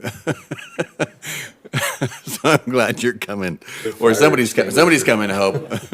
And these processes usually take time. They never are developed over a couple weeks. Everybody sees it coming, and we start to talk about it, and a plan gets in place, and it may be implemented at a fiscal year to make sure that it's reciprocal. You're never going to get exact. There's always going to be a little bit of imbalance, but we need to make it as close as we can. Okay, last question. I guess I have in regards to your proposal. Right now, you saw the bubble for where we are in phase 1 and phase 2. So from my understanding, your proposal is only for that same bubble. Is that correct? Because our proposal is for 23 line personnel, including the fire chiefs, the 3 fire chiefs. So I guess that's, if you want to compare apples to apples, the phase 1, I think, is similar to that. So we would be equivalent, and you might have to correct me if I'm wrong. From what I saw, it was a little bit different that was presented. I believe the phase 1 is where we would be if you wanted to compare the two. Okay. But I would have to look at that again. No, I appreciate. That's what I'm asking is because I'm drum bubbles here on top of their bubbles and going, okay, well, CAL FIRE, your station's more by Home Depot, and we have our station. Does that mean that the bubble with CAL FIRE would potentially be bigger on the phase 1? But what you're saying specifically is that your proposal is for around the similar proposal of phase 1 that our local fire department has presented to us. 23 personnel, and I think to look at it too also is how many people are on a day in the city, and that would be 8. But the minute that we're all wearing the same patch, every fire station around the urban area becomes an Oroville City fire station. But Oroville City also becomes a county fire station on the periphery. We use them interchangeable. So that's one way to look at it, is if we're wearing the same patch, there's 5 engines within the urban area that would become Oroville City fire engines. And that's kind of a rude example, but they are. If you need all 5 of them, you get all 5 of them. But in return, we may borrow your 2 to go to a structure fire in Kelly Ridge. Then we would backfill out of the surrounding stations to cover Station 1. That's how that economies of scale benefit each other. Does that answer your question? Yes and no. I mean, we're saying apples to apples, and I hate to prolong this question, but I guess I just need some more clarity, because we have how many fire trucks? 5? Okay, so we're still talking about the same amount of fire trucks. When you said fire trucks become So I think within our proposal, you'd have 3 city fire trucks and 5 county CAL FIRE fire trucks for a total of 8 would be into the system.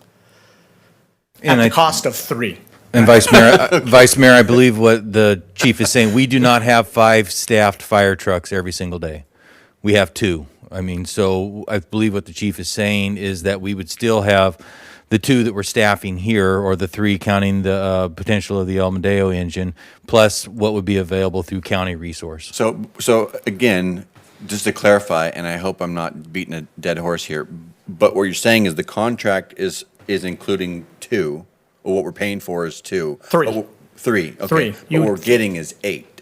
You're getting 8 because we're wearing the same patch. So now the local stations that are CAL FIRE county funded that sit on the outskirt become, you know.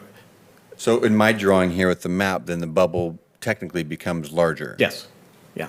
That's the concept but behind regional integrated cooperative fire protection. All right. Well, I think that's all that we have for you, Chief Messina. Thank you so much for being here. We realize it's been a long evening, but if you want to stick around, you're welcome to. If not, you're fine to go. Councilmember Pittman, thank you for being so patient with me, sir. Thank you.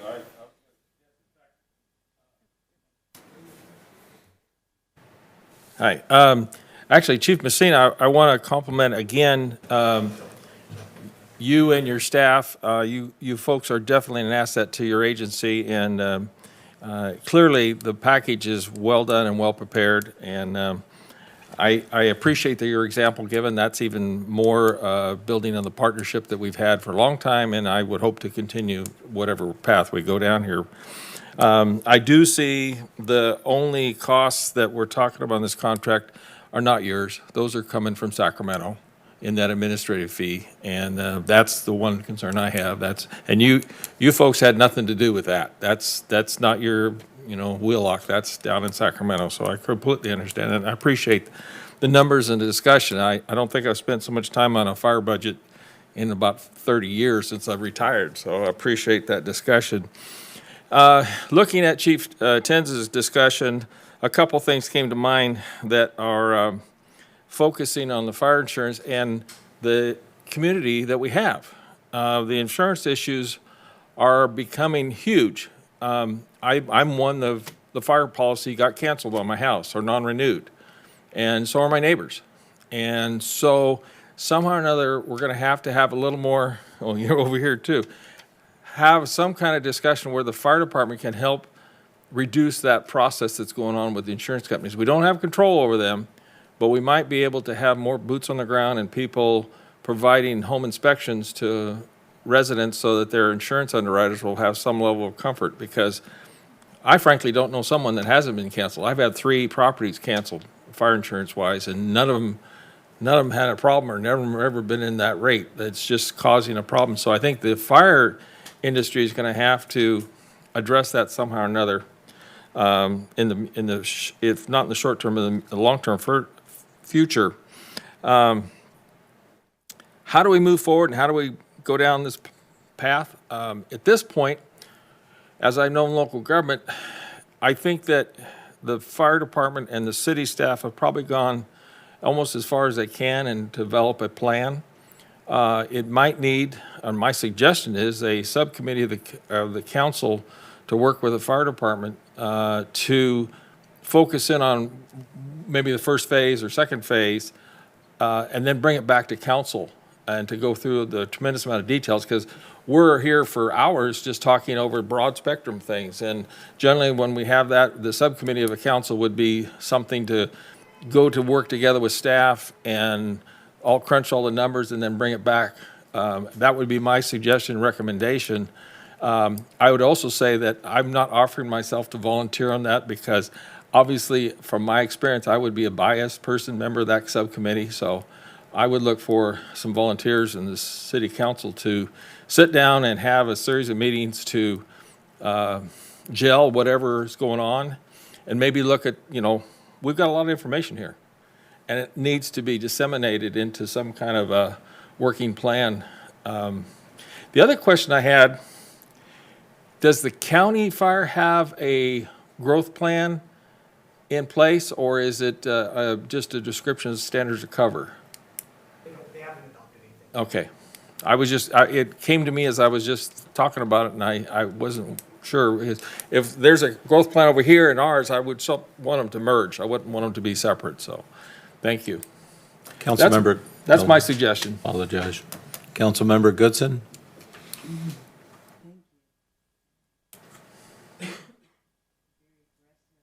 Your microphone's on. There you go. Aggressive, much-needed conversations going on. I really appreciate the dialogue, and once again, thank you, Deputy Chief Timms, for your presentation, and to Chief Seamus as well. Thank you so much. So I've been listening, and I think what I hear, this is what I'm in agreement of. Councilman Eriks had mentioned a comparative analysis. Absolutely. So side by side. And then what I heard was, we want to keep, the people have invested in our community. That is what our community is. It's a big investment of family and of friends. And we do not want to fracture. We do not want to taint that relationship. We want to continue to build. This is a very intimate community of people when we do care for one another. So I would like to put a priority on hearing the voice of the community in a facility, in some type of structure that could incorporate one-on-one individual voices in a larger forum, or not, or if not, just on an individual basis. I think they should be able to safely distance outside and come in one at a time. Their voices do need to be heard, and we appreciate what they do to allow us to sit on this dais and make these tough decisions. I also heard, and this was from Councilwoman Riggs, I am in agreement. It's my understanding that the Citizen Oversight Committee, in regards to the 1%, has not met since last February. If somebody has some up-to-date stats on that, and I think it's in ad hoc right now. We need to bring that committee back into having a meeting to address that 1% and give recommendations to our council. And I also, this is just on a side note, I also believe that with the filling of the 2 vacancies at the fire department, that would significantly reduce the $50,000 approximately overtime monies that are being spent every 2 weeks. And I believe that's what I heard. Are there any other comments from this dais? Having none, I believe it's the consensus of this council to take both proposals, put them in a format that we can compare them. Chief Messina was correct. 5-year plan, proposal for service are different.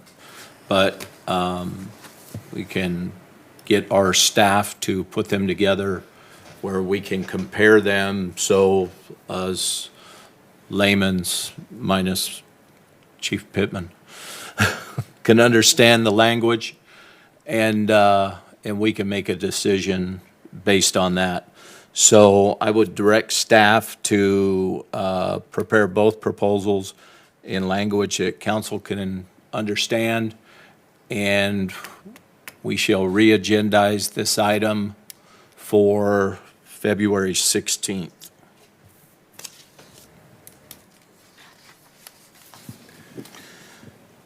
Okay, well, staff has their directions. We're moving on to reports, discussions, and correspondence. Council announcements and reports. Anyone? Mr. Mayor, can we back up? Just, Mr. Mayor, this is City Attorney Hebert. Can we back up for a moment? I just want to make sure that that is the consensus of all the council. If there are any objections, because I know there were at least 3 comments about that. I just want to make sure there's at least a 4th one, so that would be consensus. Got it. Okay, that's it. Thank you. Did anyone wish to speak? Council members? Councilmember Smith.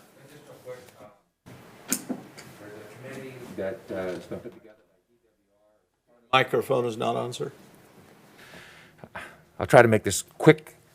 DWR, as a part of the settlement agreement, they've begun the process of developing and it's actually been going on for a few months now, what they call TAG. Has to do with temperature of the river. And this is going to have impact for all of us that enjoy the recreation along the river. The idea is to further reduce the water temperature, which goes right into even, we're thinking, rescues potentially, that they're going to, by multiple of degrees for the habitat for the fish. So this is going to have impacts. I think that it potentially could trigger some more conversation about their responsibility to recreation in our area. So stand by, I'm a part of that committee, and there'll be further, when there's actually, I think, information that it looks like this is the direction they're going to go. But one of the pieces was more water, colder water coming right through the heart of town and what they call the low flow. So stand by for further information on that. Thank you. Are there any more comments from this dais? Having none, future agenda items, staff's been directed for future agenda item. Is there anyone else who wishes to see anything on the agenda for February 16th? Yeah, actually, just a basic part of housekeeping, I'd love to get a report on just where the street paving's going and where that's at. Just as a priority of mine, you know, it's beautiful to see the way that the orange has been kind of repaved from the roundabout up. And I know we're working on our worst streets, but I think it's important to look at our highest visible as far as paramount to the city, including downtown on Montgomery and Myers. I think it's important for those, especially with all the sewer work that's having been done, that at least a survey or whatnot are looking into making sure that after that's done, that main corridor or thoroughfare that really does the central place for all of the community to gather, that those streets are beautiful and longboardable is a private agenda of mine.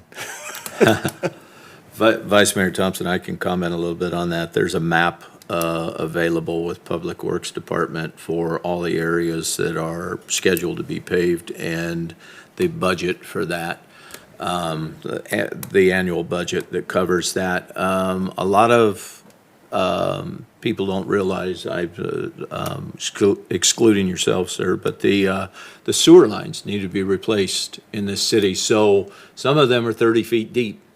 So it doesn't, we have to do all the underground work first, and then the paving is like the icing on the cake.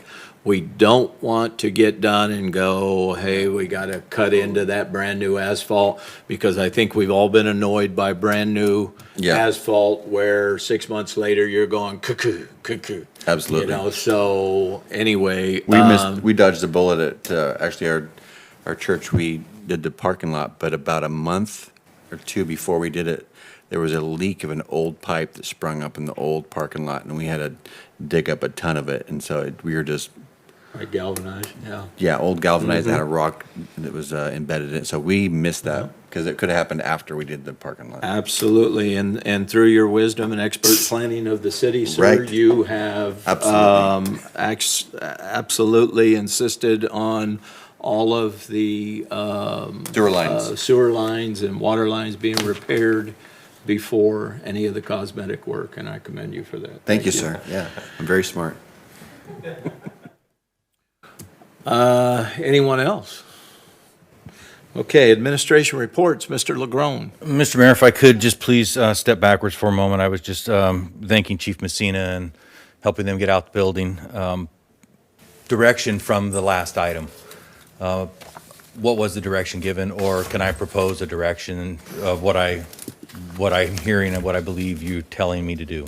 The direction is for staff to report, to prepare both reports side by side in a language that council members can understand and make an informed decision on. We don't speak the special language, and although I appreciate that, that should be considered a second language, law enforcement and fire talk, so we need it, so we know that this is a fire engine, this is a fire, just make it simple for us, please. Yes, sir. One other thing I'd also request permission from the council to do is I need to reach out to El Medeo the El Medeo board sooner than later, because we need to begin some sort of contractual conversations about how we're going to move forward. And I think first and foremost, we need to find out from that board what they would like to do, because we have our plans, but we don't know what their plans are. So, and I'd like to get that done sooner than later so that we make a untenable situation as palatable as possible as we work through this process. Are we allowed to reach out without a tentative agreement with anyone in place? Yes, we could reach out, because I think first and foremost, like I say, we have to find out what would you like? I mean, what would they like to see?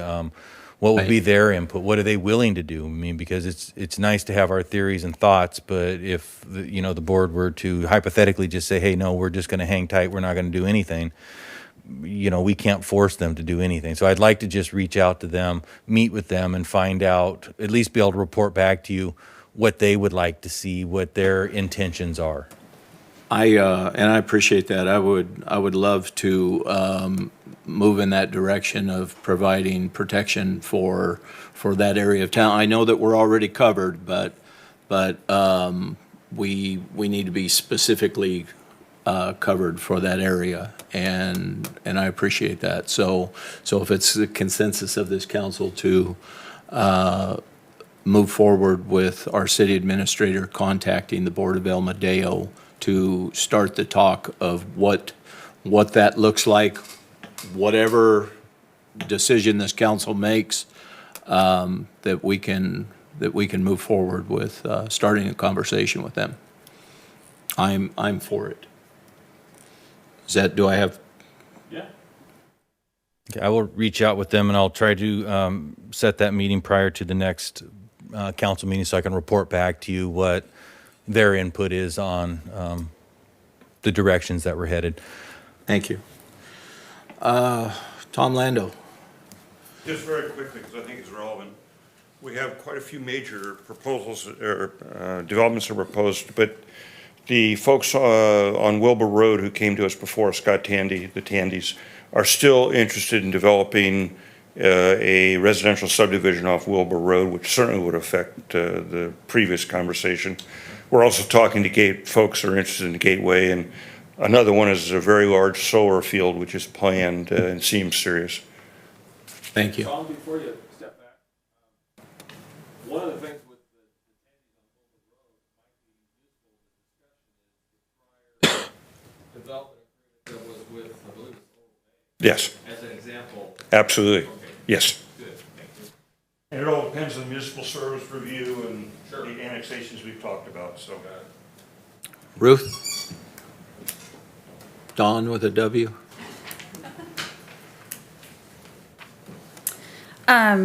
Discussions of the sewer line replacements and the roads. We are aware of the issues that the sewer line replacement on Table Mountain has had with the failure of their temporary paving. We have been in conversations with that contractor, and they are going to be taking care of those temporary issues, so that will be rectified. The municipal services review is near complete. There is one chapter remaining. We're just waiting for one additional piece of information for them. So we hope to have that back to council for review in March. Excuse me, what was that last thing? The municipal services review. Okay. Mm-hmm. And the development impact fee report is complete, and our consultant will be holding a presentation for that at the next council meeting. It'll be a public hearing. So February 16th, you will hear the updated report from that consultant. The statewide parks community revitalization grant program that the council approved, staff applying for those community meetings are moving forward. The next community meeting for the Bedrock Park and Brad Freeman Trail will be the 11th at 10 a.m. and the 20th at 11 a.m. Those flyers will get posted on the city Facebook website, and they'll get pushed out to various agencies around the community and businesses. The Hewitt Park community meetings have commenced, but we don't have upcoming dates yet. We're securing those with our consultant tomorrow. So I just wanted to give you an update on those items. Thank you. Chief Deal. I know we talked a lot about fire tonight, but I just have one more item as it relates to the fire department. We'd mentioned a recently vacated position at the same time that I gave Captain Dave Hilson his 15-year service award is when he left employment with the city. So I just want to thank him for his service. I know he's not here tonight, but he certainly put in a lot of time here, and he's moved on to employment in another area. The other thing is recently, at least Vice Mayor Thompson had reached out regarding a situation over on the roadway, Table Mountain. I understand you had another issue there today, and we are working on putting the speed trailer, the radar trailer out in that area tomorrow morning. It won't be one of your new ones because they're both going through some warranty repairs. So we're going to make sure we can put the older one out there, but at least try to slow the traffic down going down the hill there. Last thing, I know I mentioned in the last couple of meetings, working towards a model to do some pop team overtime or fill some pop team duties. That is taking place. That's been going on for approximately 3 weeks now. We're trying to put at least 2 shifts a week, sometimes 3, and it seems to be working because there's plenty of volunteers to do the work. The staffing's not up to the level it needs to be to fill that full time, but we're still putting it out there, and we're still having the detail go on. So that's all I have. Thank you. Mr. Huber? Nothing, thank you. All right, well, with that. Mr. Mayor, I would just like to say one thing, if I can, please, and it'll just take a minute.